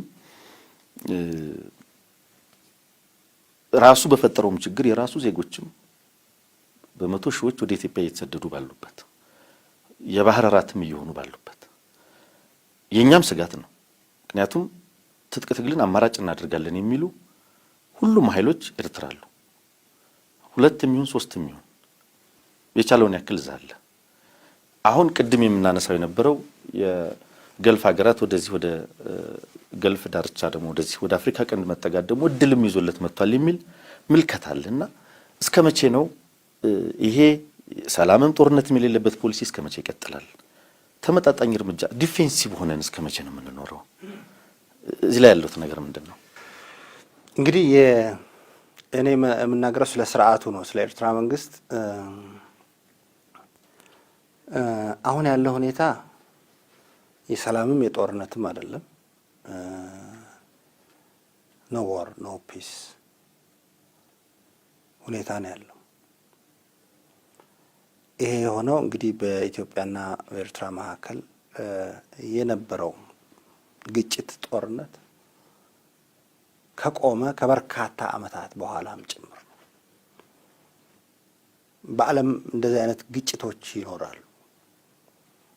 እነዚህ ግጭቶች ብዙዎቹ ቶሎ ይፈታሉ። ጦርነቶች ቢኖሩም ከጦርነት በኋላ ሪአፕሮችመንት መነጋገር አለ። እኛ ጋር ያለው ሁኔታ የኢትዮጵያ መንግስት የኤርትራ መንግስት የሚያነሳውን የሄጉን ውሳኔ ተቀብሎ እንደራደርና መሬት ያለውን ነገር እንፍታው። የኤርትራ መንግስት እንደዚህ የሚባል ነገር የለም። መጀመሪያ ተቀበሉና እንግዲህ እቺ በጣም ፋይን ላይን የሆነች ግን ይህንን ግንኙነት ይህንን ሁኔታ ሊፈታ የሚችልበት ሁኔታ ዴድሎክ ውስጥ የከተተ የኤርትራ መንግስት አቋም። ይሄ እንግዲህ ባለፉት 15-16 ዓመታት በቆየንባቸው ዓመታት ማን የተጠቀመው ማን የተጎዳው እንግዲህ ወደፊት ታሪክም የሚጽፈው ነው። ኤርትራኖችም የኤርትራ ህዝብ በተለይ ኤርትራ ህዝቦች ተጎጂዎቹ በደንብ የሚገነዘቡት ዛሬ የሆነ ያለውን ነገር የሚገነዘቡት ነው። በእልህ ላይ የተመሰረተ በግል ውሳኔና በግል ጥላቻ ፖሊሲ ሆኖ የሚወጣበት በዛ ሁኔታ የሚመራ ነው ብዬ ነው የማስበው። እንግዲህ ከዚህ ሁኔታ በመነሳት ከጦርነቱ በኋላ በርካታ ትንኮሳዎች ኢትዮጵያን ሰላም የሚያናጉ የሽብርተኝነት እንቅስቃሴዎች የኢትዮጵያን ደህንነት አደጋ ላይ የሚጥሉ ማናቸውንም እንቅስቃሴዎች የኤርትራ መንግስት ስፖንሰር ሲያደርግ ቆይቷል።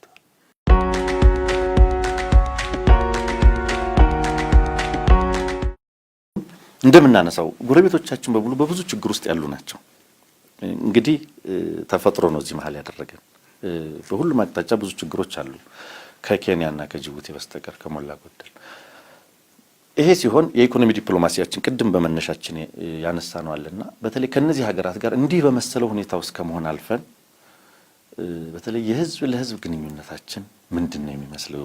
በተለይ ከአካባቢ ሀገራት ጋር ሁለገብ ሁለንተናዊ የሆነ ትስስር ለመፍጠር ምን እያደረግን ነው የሚል ሐሳብ አለና እዚህ ላይ ምንድነው የሚሉት? የህዝብ ለህዝብ ግንኙነትን በተመለከተ ከጎረቤት ሀገራት ጋር ምን እየሰራን ነው?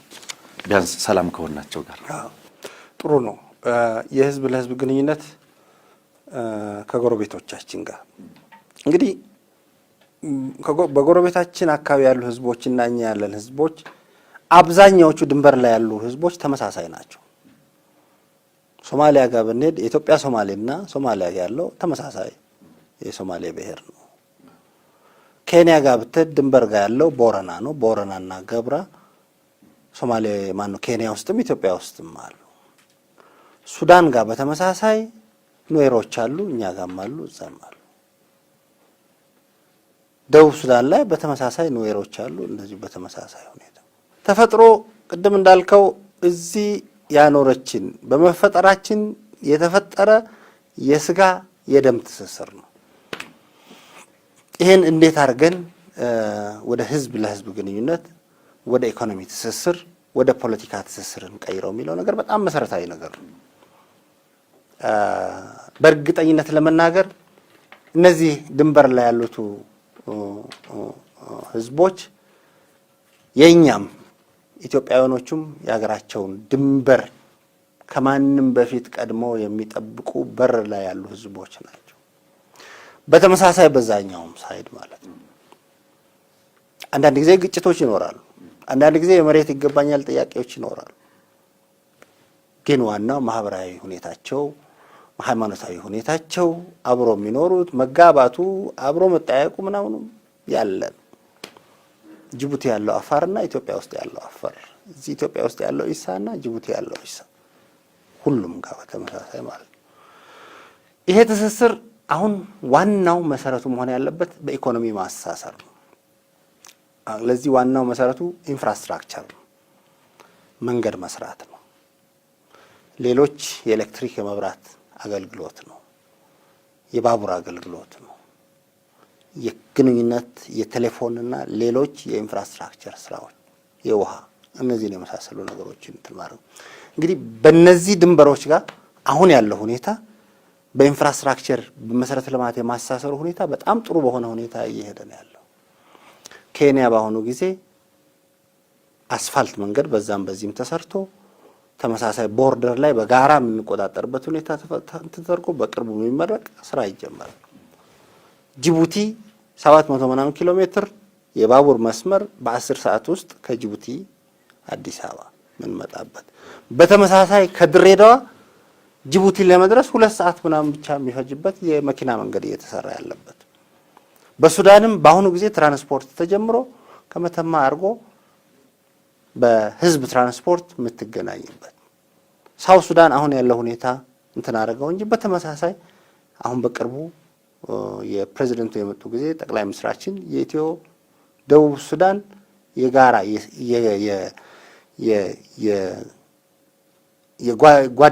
የጓደኝነት የመንገድ ፍሬንድሺፕ ሮድ ሚል ኦልሬዲ እየተሰራ።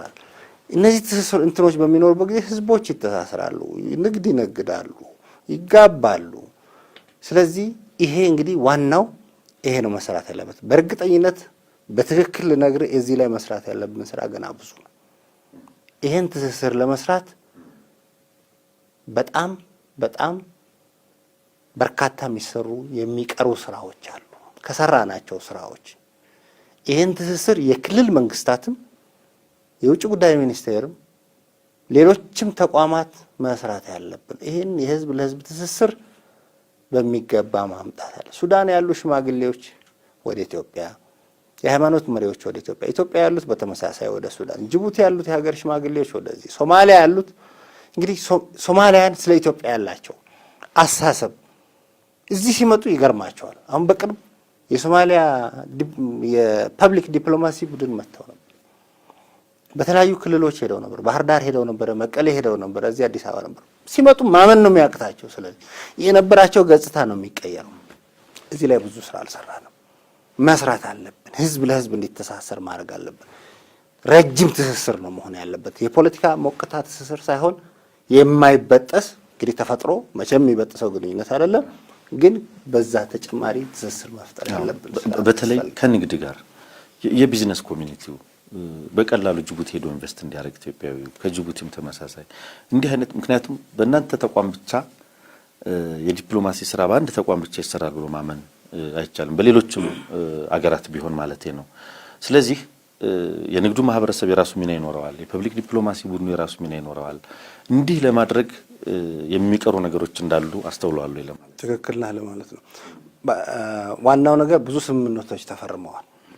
የንግድ ስምምነቶች፣ የድንበር ላይ ንግድ ስምምነቶች፣ ሌላው ሀገር ወደዚህ መጥቶ የሚገበያይበት ኢንቨስትመንትን በተመለከተ በርካታ ስምምነቶች ባይላተራል የሁለትዮሽ የሚባሉ ስምምነቶች አሉ፣ ወደቦች የመጠቀምና የመሳሰሉ። ግን እነዚህም በሚገባ ኢምፕሊመንት አላረግናቸውም። እዚህ ጋር ጉድለት አለ፣ ወደፊት መስራት ያለብን። መልካም።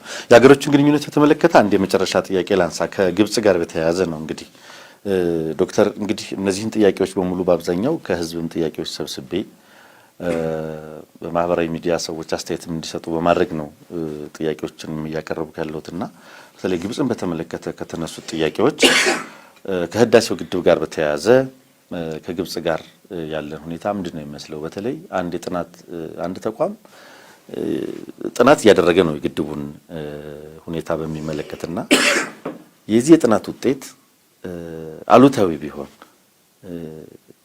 የኢትዮጵያ አካሄድ ምን ይሆናል የሚልና በአጠቃላይ ግን ከግብጽ ጋር ያለን ሁኔታ ወቅታዊ ሁኔታ ምንድነው የሚመስለው የሚል ጥያቄ የሰጡ ሰዎች አሉና እዚህ ላይ ምንድነው የሚነግሩን? የግብጽና ኢትዮጵያ ግንኙነት ሲነሳ ሁሌ ፊት ለፊታችን የሚመጣው የናይል ጉዳይ ነው። እውነት ነው። የናይል ጉዳይ የኢትዮጵያና የግብጽ ግንኙነት ዓለም አቀፍ ግንኙነት የሁለትዮሽ ግንኙነት እስካሁን ሲገዛ የቆየ ነው። የናይል ጉዳይ ወደፊትም ይሄን ግንኙነት የሚገዛ ጉዳይ ነው።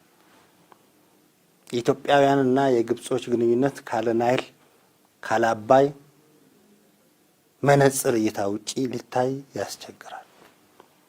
ይሄ እውነት ነው። ዛሬም ማለት ትላንትም ዛሬም ነገም ማለት ነው። ይሄ ሁኔታ እንግዲህ ወደ ኋላ አሁን ወደ አመጣው ነገር ከመምጣቴ በፊት በኢትዮጵያውያንና በግብጾች መካከል የሚኖረው ግንኙነት የአባይና የናይል ጉዳይ እንዳለ ሆኖ ሌሎች እይታዎች መጨመር አለባቸው የሚለው ነገር በብዙ ጊዜ ተሞክሮ ብዙ ርቀት ያልሄደ ጉዳይ ነው፣ ግን መሄድ ያለበት ጉዳይ ነው። እኛ በአባይና ወይም በናይል ጉዳይ ላይ ብቻ ነው ወይ ሌሎች ትብብሮች በጣም በርካታ ህዝብ 100 ሚሊዮን ህዝብ ያለበት ሀገር ግብጽ 100 ሚሊዮን ያለበት ኢትዮጵያ ብዙ ነገሮች የስልጣኔ ባለቤቶች የሆኑ ሀገሮች አብረው ቢሰሩ በከፍተኛ ሁኔታ ብዙ ነገር ሊቀይሩ የሚችሉ ሀገሮች ከዚህ በፊት በነበረው ኢፍትሃዊ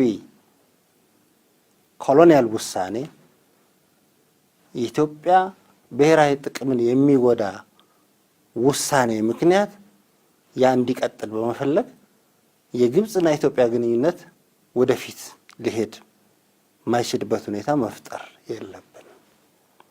ስለዚህ ከግብጽ ጋር ያለን ግንኙነት የታሪክ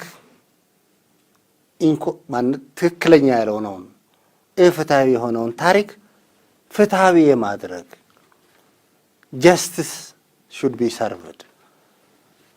ይህንን ደግሞ ከማንም በላይ ኢትዮጵያውያንና ግብጾች ነው ማድረግ ያለባቸው። ግብጾች እየበሉ ኢትዮጵያውያን ጾም ማደር የለባቸው። ኢትዮጵያውያን እየበሉ ግብጾች ጾም ማደር የለባቸው። ሁለታችንም ተፈጥሮ ለሁለታችንም የሚበቃ ጸጋ ሰጥታናለች። ይሄን ተካፍለን መብላት አለብን። እንግዲህ ጥያቄው ለብዙ ጊዜ በግብጾቹ በኩል ተቀባይነት ያላገኘው ጥያቄ ይሄ ነው። ዛሬም ተመሳሳይ ታሪክን የተዛባ ታሪክን የማስተካከል ጥያቄ ነው ኢትዮጵያውያኖች የሚያነሱት። ዛሬም የአባይ ወንዝ አጠቃላይ ውሃው እንትን ከሚለው 85% በላይ የምታመነጭ ኢትዮጵያ በተፈጥሮ የተሰጣትን የተፈጥሮ መብቷን ልጠቀም፣ እናንተን ሳልጎዳ ልጠቀም፣ ይሄን መብቴን ለብዙ ጊዜ እወቁልኝ። እንግዲህ በዚህ ሁኔታ ኢትዮጵያ በውስጥ ምክንያቶቿም በተለያዩ ምክንያቶች ይህንን የተፈጥሮ ጸጋዋን የመጠቀም አቅሟ ሳይኖራት ቆይቷል። ዛሬ የህዳሴ ግድብ ኢትዮጵያውያኖች መላው የኢትዮጵያ ብሔር ብሔረሰቦች እንግዲህ ይሄ ነገር ለኔ ክስተት አንድ በሆነ ታሪክ ጊዜ አንዴ የሚከሰት በአንድ ሀገር ውስጥ የሚኖሩ በሙሉ ህዝቦችን አንድ ላይ የሚያሰባስብ ክስተት ድህነታችን የፈጠረው ቁጭት ይሄን ግድብ ከትምህርት ቤት ህፃናት ተማሪዎች ጀምሮ ከ1 ብር ከ5 ብር ከ10 ብር ጀምሮ አዋጥተው ይሄንን ግድብ እየገነቡት ነው ያሉት። እንግዲህ በዚህ ሁኔታ ላይ ውይይቶች ነበሩ። ግብጾቹ ከዚህ በፊት የነበራቸው አቋም ያለኛ ፍቃድ የአባይ ጉዳይ በምንም ሁኔታ ጠብታ ነገርም ምንም ነገር መሆን ያለበት የሚል አቋም ነበራቸው። ረጅሙን ታሪክ አጭር ለማድረግ አሁን እኔ አሁን ውጭ ጉዳይ ሚኒስትር ከሆንኩ በኋላ ከግብጾች ጋር ያለን ግንኙነት ዲፕሎማቲክ ግንኙነታችን ጥሩ ነው። ከውጭ ጉዳይ ሚኒስትሩ ጋር በየ2 ወሩ በየ3 ወሩ ተገናኝተን እንወያያለን። ዋናው ነገር የኢትዮጵያን በተፈጥሮ ሀብቷ የመጠቀም ተፈጥሯዊ መብቷን የማስከበር ጉዳይ ነው። መንግስታችን ይሄን ዲፕሎማሲ ነው የሚከተለው፣ እኛ ይሄን ነው የምናስፈጽመው። ግብጾቹ ይሄን የመቀበል ጉዳይ ነው። እስካሁን ባለን ሁኔታ በየጉዳዮቹ ላይ ውይይቶች አድርገናል። እነዚህ ሪፓሪያንስ የሚባሉ የታችኞቹና የላይኞቹ ሀገሮች የሚባሉ አብዛኞቹ 9 ሀገሮች ስምምነት አለ። በጋራ አብረን እየሰራን ያለው ግብጾቹ ይሄ በስምምነቱ መጀመሪያም ጥለው የወጡ ናቸው። መተው እንዲመለሱ እንፈልጋለን። ፓርት ኦፍ ይሄ የሲኤፍኤ የምንለው አካል እንዲሆኑ እንፈልጋለን። ከዛ በተጨማሪም የሶስትዮሽ የሚባል እኛ ሱዳንና ግብጽ ያለበት ዲክላሬሽን ኦፍ ፕሪንሲፕል የሚባል በጋራ አብረን ስለ ሁኔታዎች አብረን እንትን የምንለው አለ። እነዚህ ነገሮችም እያሉ ዛሬም ጉዳዮች አሉ። ዛሬም በቀጣይ መወያየት ያለብን ጉዳዮች አሉ። እነዚህ ጉዳዮች እንዳሉ ሆነው ግን በተለይ በመተማመን ላይ የተመረኮዘ አንዳችን የሌላችንን ጥቅም ፍላጎት ታሳቢ ያደረገ ትብብር በመፍጠር ጉዳይ ላይ አሁንም መግባባት ላይ ደርሰናል የሚለውን ሁልጊዜም ጥያቄ ውስጥ የሚያስገቡ ሰዎች አሉ። በተለይም ኢትዮጵያና ዙሪያዋን በተመለከተ ሁልጊዜም የግብጽ የዲፕሎማቲክ በለው የሌላም ኃይል ሁልጊዜም ዙሪያችንን የማየት ዲፕሎማሲያዊ ጫና ለማሳደር ጥረት ሲደረግ የሚታይ ነው። አሁንም በተለይ የአሁኑ የወቅታዊ መሪዎችም ቢሆኑ በተፋሰሱ ሀገራት ላይ ተደጋጋሚ ጉብኝቶች ሲያደርጉ እናያለን።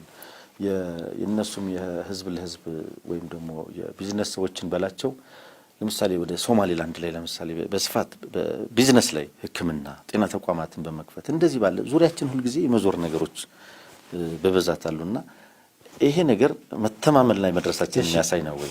ልምጣ እንግዲህ እኛ ለግብጾቹ የምንላቸው ሁሌ የምንላቸውን ነገር ላንሳለን።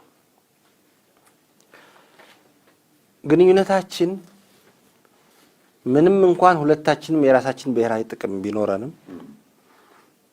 ግን ኮምፕሮማይዝ የምናደርጋቸው ነገሮች ጋር ተስማምተን ኮምፕሮማይዝ አድርገን ብሔራዊ ጥቅማችንን ማራመድ አለብን። ኢትዮጵያን ጎድታችሁ የምታገኙት ጥቅም የለም። ካሁን ወዲያ ኢትዮጵያውያንም የተፈጥሮ መብታቸውን ለመጠቀም ፈቃድ ከማንም አይጠይቁ። ግን በተደጋጋሚ ለግብጾቹም የነገርናቸው ካይሮም ሄጄ የተናገርኩት በሚዲያ ኢትዮጵያውያን የግብጾችን ጥቅም የሚጎዳ ነገር ጉሮሮ የሚደፍን ነገር አናረግም፣ ባህላችንም አይደለም። ሜሪትስ ፕሮፐርቲ እንኳን ለፈረንጆቹ አዲስ ዓመት በሰላም አደረሳችሁ እያለ ከ35% ታላቅ የዋጋ ቅናሽ ጋር ተመልሷል። ሜሪትስ ፕሮፐርቲ ባለ 1 መኝታ ሽያጭ ማጠናቀቃችንን ከወዲሁ እየገለጽን ባለ 2 እና ባለ 3 መኝታ አፓርትመንቶችን በጥሬ ገንዘብ ለሚከፍሉ በካሬ 68000 ብር የ35% ቅናሽ የተደረገባቸውን የመኖሪያ አፓርትመንቶች ይዞሎት ቀርበዋል። ይህ ሳይት ከቤተ መንግስት አቅራቢያ ላይ የሚገኝ ሲሆን አራዳ ፓርክና ፍሬንድሺፕ ፓርክን ከፊትና ከኋላ እየተመለከቱ ይኑሩ ይሎታል። ባለ 2 መኝታ በ6.4 ሚሊዮን ብር ጠቅላላ ክፍያ፣ ባለ 3 መኝታ በ8.8 ሚሊዮን ብር አጠቃላይ ክፍያ አቀርቦላችኋል። በዚህ ቅንጡ መንደር ውስጥ መዋኛ ገንዳ፣ ጂምናዚየም፣ ደረጃቸውን የጠበቁ ሰፋፊ ሊፍቶች፣ ምቹና በቂ መኪና ማቆሚያ ቦታዎች፣ ዘመናዊ የደረቅ ቆሻሻ ማስወገጃ፣ አውቶማቲክ ጄኔሬተር የተገጠመለት የከርሰ ምድር ውሃና ለተለያዩ አገልግሎቶች የሚውል ሰገነትን በአንድ አካቷል። ለበለጠ መረጃ ከታች ባለው ስልክ ይደውሉ። የግብጽ ህዝብ ሲራብ ኢትዮጵያ ሲጠማ ኢትዮጵያውያኖች የሚጠጡበት ሁኔታ አይኖርም። ኢትዮጵያውያኖች እየተጠሙም የግብጽ ህዝብ የሚጠጣበት ሁኔታ አይኖርም። ይሄ ነገር በዚህ ጉዳይ ላይ ከተስማማን ሌሎች ነገሮች ሁሉ ይፈታሉ። ሌሎች ተጨማሪ ነገሮች፣ ሌሎች እንቅስቃሴዎች፣ ሌሎች በዚህ ሁኔታ ደግሞ ሊጠቀሙ የሚፈልጉ ኃይሎች፣ ወዲህ የሚሮጡ ኃይሎች ከማንም በላይ የኛ ተስማምቶ መስራት እነዚህን ችግሮች ይፈታሉ። ለግብጾች ይሄን በተደጋጋሚ ነው የምንነግራቸው። ግብጾቹም በተደጋጋሚ የሚያነሱት እንግዲህ አባይን ኢትዮጵያን ገድበው የሚያስቀሩት ነገር በህዝቡ ውስጥ የተፈጠረ ስሜት ይኖራል ብዬ ጠረጥራለሁ። አሹራንስ በተደጋጋሚ የኛ መጠቀም የእናንተ መጎዳት አይደለም። ይሄን ለማስረዳት ሰፊ ዲፕሎማሲያዊ ስራዎች እያደረግን ያለ ነው። ከዛ ውጪ ግን ሶማሊያ ክሊኒክ ይክፈቱ፣ ደቡብ ሱዳን እንደዚህ ያድርጉ፣ ሌላ ቦታ እንደዚህ ይሁን ምናምን በኔ እምነት ፋይዳ የሌለው ነገር ነው። በኔ እምነት ዋናው ነገር ይሄ ችግር መተማመኑም ሊመጣ የሚችለው እንግዲህ ይሄ ጉዳይ በጦርነት የሚፈታ አይደለም። ወደዛ የሚወስደን ነገር የለም። ፖለቲካል አንደርስታንዲንግ አለን። ከጠቅላይ ሚኒስትራችን ጋር ፕሬዚደንቱ በተደጋጋሚ ውይይት አድርገዋል። በጣም ግልጽ ውይይት። እኔም ከውጭ ጉዳይ ሚኒስትሩ ጋር በተደጋጋሚ ውይይት፣ ሌሎች ተቋማትም የውሃ ሀብት ሚኒስትሮቻችንም ውይይቶች እናደርጋለን። እንግዲህ የሚፈጠሩ ጥርጣሬዎችን ወደፊትም እንደዚህ ክላሪፋይ እያደረግን እንሄዳለን።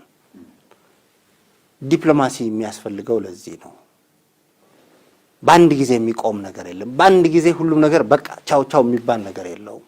መልካም እና ይሄ በዚህ ነው የምንሄደው። ጥሩ ዶክተር፣ ሌላኛው እዚህ ላይ እንድናነሳው የምንፈልገው ብዙዎች ጥያቄ አለን በሚል ሀሳብ የሰጡበት የህገወጥ የሰዎችን ዝውውርና በውጭ የሚገኙ ኢትዮጵያውያንን ደህንነት የተመለከተ ነውና በተለይ በቅርብ ጊዜ የተፈጠረ እርስዎም በቅርበት ሲከታተሉት የነበረ ጉዳይ አለና ምንድን ነው እዚህ ላይ እየሰሩ ያሉት? ቅድም እንዳሉን ከ300 በላይ ኢትዮጵያ ዲፕሎማቶች በዓለም ዙሪያ ያሉ እነዚህ ተቋማት ባሉበት፣ ኤምባሲዎች፣ ቆንስላዎች ባሉበት ኢትዮጵያውያን የደህንነት ስሜት ተቋም አለኝ መከታ አለኝ የሚል ስሜት እንዳይኖራቸው የሚያደርገው ጥቃት ሲፈጸም በተደጋጋሚ ስለምንሰማ ነውና እዛ ላይ ምንድን ነው ያለው ነገር? እንደ ተቋም እንዴት ነው የምትገነዘቡት?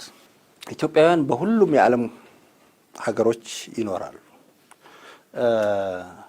የውጭ ጉዳይ ሚኒስቴር አንዱ ስራ እንዳልከው የኢትዮጵያውያንን ክብርና ኢትዮጵያውያንን ሁኔታ ባሉበት ሀገር የማስጠበቅ የማስከበር ኃላፊነት እና ግዴታ አለበት የውጭ ጉዳይ ሚኒስቴር። የውጭ ጉዳይ ሚኒስቴር በውጭ የሚኖሩ ኢትዮጵያውያን ጋር በቅርበት የመስራት ተልዕኮ አለው። የኢትዮጵያ የውጭ ጉዳይ ሚኒስቴር ውጭ ያሉ ኢትዮጵያውያን በሀገራቸው ፖለቲካዊ፣ ኢኮኖሚያዊ እንቅስቃሴ ላይ በንቃት እንዲሳተፉ ያበረታታል፣ ኢንጌጅ ያደርጋል።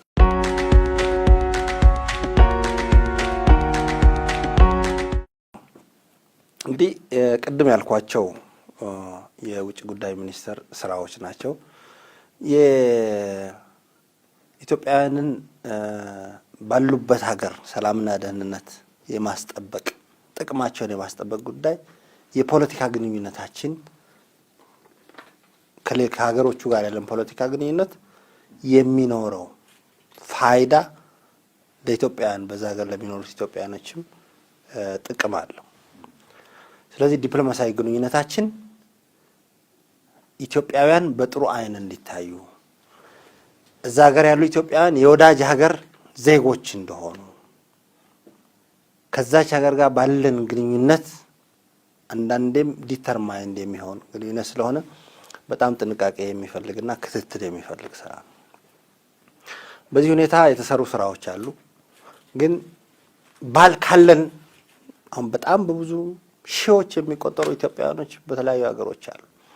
በዚህ ልክ የውጭ ጉዳይ ሚኒስቴር ይሄን ስራ እየሰራ ነው ብዬ መናገር አልችልም። በጣም ብዙ መሰራት ያለባቸው ጉዳዮች አሉ። አሜሪካ ላይ ለምሳሌ በጣም በርካታ ዲያስፖራ አለ። ምንም አይነት ፖለቲካል አመለካከት ይኖረው በሀገሩ ጉዳይ ላይ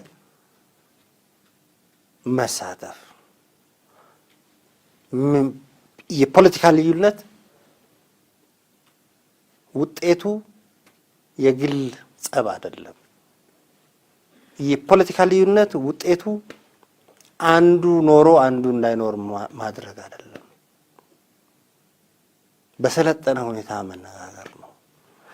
ሀገሩ መጥቶ በሀገር ውስጥ በሚፈልገው ቦታ ላይ ምንም ችግር ቢኖርበት ማለት ነው የቢሮክራሲው የሌሎች ችግሮች ቢኖሩበት ይሄን ተቋቁሞ ሀገሩ ላይ ያን የማሳመን ስራ መስራት ይጠብቀናል። እዚህ ላይ በርካታ ስራዎች መስራት አለብን ብዬ አምናለሁ።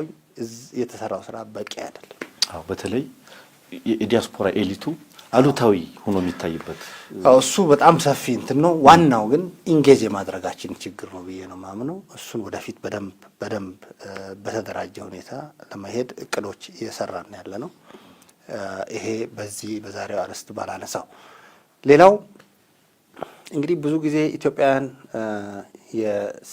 የደህንነት ስጋት ችግር ውስጥ የሚወድቁት በዚህ በአፍሪካ አካባቢና በመካከለኛው ምስራቅ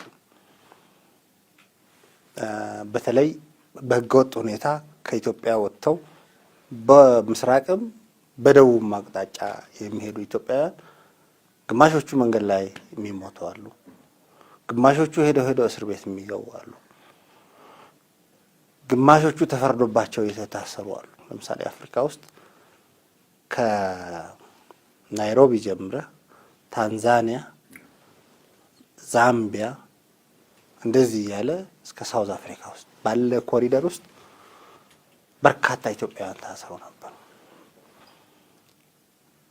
ባለፉት 9 ወራት በርካታዎቹን ኢትዮጵያውያን ለማስለቀቅ ተነጋግረን ከዛ ውስጥም ወደ 300 በላይ ኢትዮጵያውያን ተለቀው ወደ ሀገራቸው ተመልሰዋል።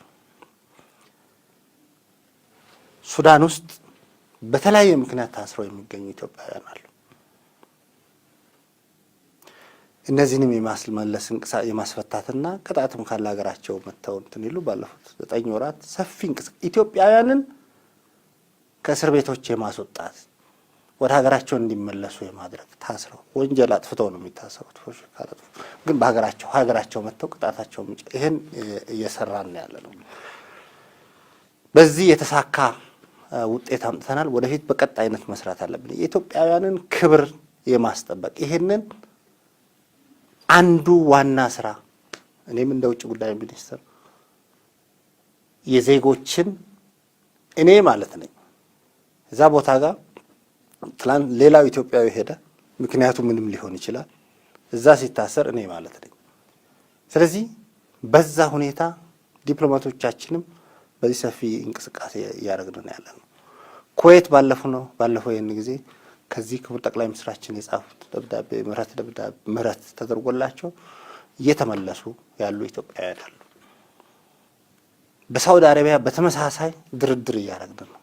በተለያየ ምክንያት ታስረው የሚገኙ በባህሬን በተመሳሳይ በዚህ በገልፍ ሀገሮች ታስረው በተለያየ ምክንያት ያሉ ኢትዮጵያውያንን የማስመለስ ስራ ሰፊ ስራ እየሰራን ያለ ነው። እስካሁን ያለው ሁኔታ ተስፋ የሚሰጥ ነው። ኢትዮጵያውያንን ወደ ቤታቸው የመመለስ እንቅስቃሴን አጠናክረን እንቀጥላለን። ችግሮች አሉ። እንግዲህ ዋናው የችግሩ ምንጭ ማን ነው? አንዱ ድህነታችን ነው። አለማወቃችን ነው። ከዛ በተጨማሪ ደግሞ ለስደት ምክንያት የሚሆኑ በርካታ ምክንያቶች አሉ። ኢኮኖሚ ችግሩ እንዳለ ሆነው የደላላ ሁኔታ አንዱ ሄዶ የተሻለ ነገር ካገኘ በርካታ ምክንያቶች ነው። ለዚህ ብሔራዊ ኮሚቴ ምክትል ጠቅላይ ሚኒስትሩ የሚመሩት ብሔራዊ ኮሚቴ አለ። ክልሎች በስፋት ሞቢላይዝ ተደርገዋል። በዚህ ሁኔታ ላይ የተገኙ ውጤቶችም አሉ። ችግሩ ግን ይሄ ነገር በቀጣይነትና በቋሚነት የሚደረግ ክትትል አይደለም። ስለዚህ እዛ ላይ ማስተካከል አለብን። እሱን በስፋት ሀገራዊ እንቅስቃሴ መፍጠር መቻል አለብን። በየትኛውም ቦታ የሚገኙ ኢትዮጵያውያንን ክብር የማስጠበቅ ለነሱ ጠበቃ የመሆን ስራ ውጭ ጉዳይ ሚኒስቴር ከሌላው ጊዜም በተለየ ሁኔታ አጠናክረን እንቀጥላለን። መልካም። ከዚሁ ጋር በተያያዘ ዶክተር ሌሎችም ብዙ ሰዎች በተለይ ባለፉት 4 ዓመታት በተደጋጋሚ የሚነሳው የዲፕሎማቶች ስምሪትን በተመለከተ ነውና አሁን ትችቶችን በርከት እያሉ እየመጡባችሁ ነው። በተለይ እንዴት ነው ዲፕሎማቶችን የምታሰማሩት የሚለው ላይና አንዳንድ ጊዜ እንደው እንደ መጦሪያም እየመሰለ ነው፣ አንዳንድ ጊዜ ደግሞ እንደ ማግለያም እየመሰለ ነው። አንድ ሰው ለዲፕሎማትነት የሚመደብበት መለኪያ መስፈርት ምንድን ነው የሚል ጥያቄ አለ። እንዴ ነው የዲፕሎማቶችና አምባሳደሮች ለይቼ አምባሳደሮችን ማለት ነው። የዲፕሎማቶቹ ያው በየ4 ዓመቱ አሳይመንት አለ። በየ4 ዓመቱ በሌላ ሚስዮን ሄደው ውጪ ሄደው ይሰራሉ። የአምባሳደሮቹ የኢትዮጵያ ፌዴራላዊ ዲሞክራሲያዊ ሪፐብሊክ መንግስት የአምባሳደር ሹመት አፖይንትመንት ነው፣ ሹመት ነው፣ ፖለቲካል ሹመት ነው። ግን የኢትዮጵያን ብሔራዊ ጥቅም ሊያስከብር የሚችል ኢትዮጵያን የምትከተለውን ስትራቴጂና ፖሊሲ ጠንቅቆ የሚያውቅ ህገ መንግስታችንን በሚገባ ዲፌንድ የሚያደርግ ኢትዮጵያን በሚገባ ሪፕሬዘንት ያደርጋል ብለው ያመኑበትን ክቡር ጠቅላይ ሚኒስትሩ በሚያቀርቡት መሰረት ክቡር ፕሬዝደንቱ ሾመው እኛ ውጭ ጉዳይ ሚኒስቴር መድበን እንልካለን ማለት ነው። እንግዲህ ምደባዎች ጭንቅላት ውስጥ ያሉት ምደባዎች ያሁኑንም ጨምረን ከዚህ በፊት ያሉትን ምደባዎች ማየት እንችላለን። በርካታዎቹ አምባሳደሮች እዚህ በተለያየ የመንግስት ኃላፊነት ላይ የሚገኙ ሚኒስትሮች የነበሩ በከፍተኛ የመንግስት ኃላፊነት ላይ የነበሩ ሰዎች አምባሳደሮች ይሆናሉ። እንግዲህ ብዙዎቹ እድሜያቸው ለጡረታ የደረሰ አይደለም። ይሄን በፋክት ለመነጋገር ማለት ነው። እነዚህ ሰዎች ፖለቲካል ብቃታቸው ሀገርን የመወከል አቅማቸው ከማንም የተሻለ ነው እንጂ ያነሰ ይሆናል ብዬ አላስብም። አይደለም በጭንቅላታችን ውስጥ ያሉ ሰዎች እዚህ ሀገር በተለያየ ኃላፊነት ጋር ያሉ ሰዎች በሆነ ሀገር ውስጥ ኢትዮጵያን ወክለው አምባሳደር መሆን ብቃት ያንሳቸዋል ተብሎ ይጠረጠራሉ ብዬ አላስብም። ስለዚህ እስካሁን ያለውም ታሪክ እስካሁን ያለውም እውነታ እነዚህ ሰዎች ሀገራቸውን በብቃት በእውቀት የወከሉ ናቸው። ስለዚህ ትችቱ የጡረታም አይደለም፣ በምንም ሁኔታ የመቆያ ጉዳይም አይደለም። የአምባሳደርነት ስራ ሀገርን የመወከል ነው። ትልቅ ኃላፊነት ነው። ሄድ ኦፍ ዘ ሚሽን የዛ ሀገር ኢትዮጵያን ብሔራዊ ጥቅም የሚያስከብር ሰው። ስለዚህ ሲኒየር የሆነ ሰው በየቦታው መመደቡ ተገቢና አግባብ ነው። በዚህ በተጨማሪ እንግዲህ ከየት ነው የሚገለለው? ማግለል የተባለው ለምሳሌ ፖለቲካል አፖይንትመንት ነው። አምባሳደርሺፕ ምን ማለት መሰለህ? ወዴት ነው የሚገለለው? ጥሩ ማሳያዎችን ላምጣ። ለምሳሌ ባለፈው በተደረገው የካቢኔ ለውጥ ላይ መንግስት በተለያዩ ምክንያቶች ግምገማዎች አድርጎ ከኃላፊነት ያነሳቸው ወደ 21 ያህል ያነሳቸው የለወጣቸው ያሸጋሸጋቸው ወደ 21 ያህል የካቢኔ አባላት ነበሩ። ከነዚህ መካከል ወደ አምባሳደርነት የተሾሙም አሉ። ይሄ መንግስት ባደረገው ግምገማ በነበሩበት ተቋም ውስጥ ኢፌክቲቭ አይደሉም ወይ ወደ ሌላ ሄዱ ወይ ይነሱ ያላቸው ሰዎች ወደ አምባሳደርነት ሄዱ። ይህንን ነው ሰዎች ማግለያ የሚሉት። ይህን አንዳንድ ጊዜም በአገር ውስጥ ኔትወርክ ዋቴቨር አስቸጋሪ ሆኗል የሚባል ፖለቲከኛም አምባሳደር ሆኗል፣ አጥፍቷል የሚባል አምባሳደር ሆኗል። እንዲህ አይነት ግምገማዎች ስላሉ ነው ሰዎች እንትን የሚያነሱ። እንግዲህ አሁን ይሄ የፐርሰፕሽን ጉዳይ ነው። እኔ እንግዲህ ሰዎች በራሳቸው ሜሪት ጃጅ ሊሆኑ ይችላሉ፣ ህብረተሰቡ ጃጅ ሊያደርጋቸው ይችላል።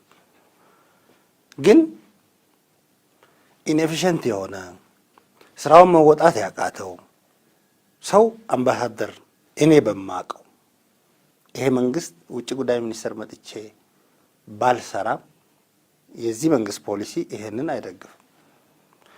እነዚህ ሰዎች አሁን ዝም ብዬ በአይኔ እንትን ላይ ያሉ ሰዎች በመስሪያ ቤታቸው የብቃት ችግር ኖሯቸው ወደ አምባሳደርነት የተሾሙ ሰዎችን አላስታውስም። እነዚህ ሰዎች ለምሳሌ በመንግስት ስራ በተለያዩ ኃላፊነት ላይ ሰርተው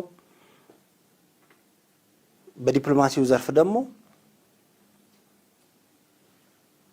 ቀሪ ጊዜያቸውን ሰርተው ጡረታ የሚወጡ በሚሰሩት 8 ዓመት የሚሆን 4 ዓመት በብቃት ሀገራቸውን ወክለው በዛ ሐሳብ የሚላኩ ሰዎች አሉ። ያ ማለት እነዚህ ሰዎች ምናልባትም ከበቂ በላይ ኤክስፒሪየንስ ሊኖራቸው ይችላል እንጂ ያነሰ ኤክስፒሪየንስ አላቸው ተብሎ ሊገመት አይችልም። ሌላው ደግሞ ከውጭ ጉዳይ አሁን ውጭ ጉዳይ ከሚሾሙ አምባሳደሮች ውስጥ ግማሾቹ ፕሮፌሽናል ውጭ ጉዳይ ውስጥ ያሉ ዲፕሎማቶች ናቸው። የአምባሳደርነት ቦታ ፖለቲካል አፖይንትመንት ነው ብያለሁ። ስለዚህ ፐርሰፕሽኑ እንግዲህ ሰው እንትን ሊል ፐርሰፕሽኑ መታየት ያለበት ነው። ሰዎች እከሌ እንደዚህ ነው ማለት ይቻላል። ግን አሁን ለምሳሌ እከሌ ከዚህ ቦታ ላይ ስለደከመ ወደዚህ ተገሏል የሚል ለኔ እከሌ ነው የሚባል ሰው ብዬ የምወስደው ሰው የለኝም።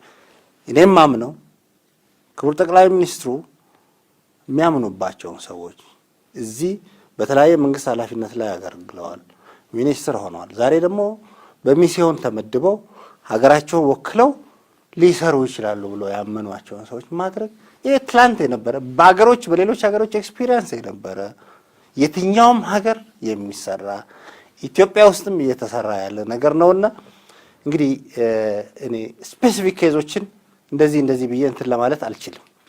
ግን ዋናው ትልቁ ስዕል ግን ይሄ ነው።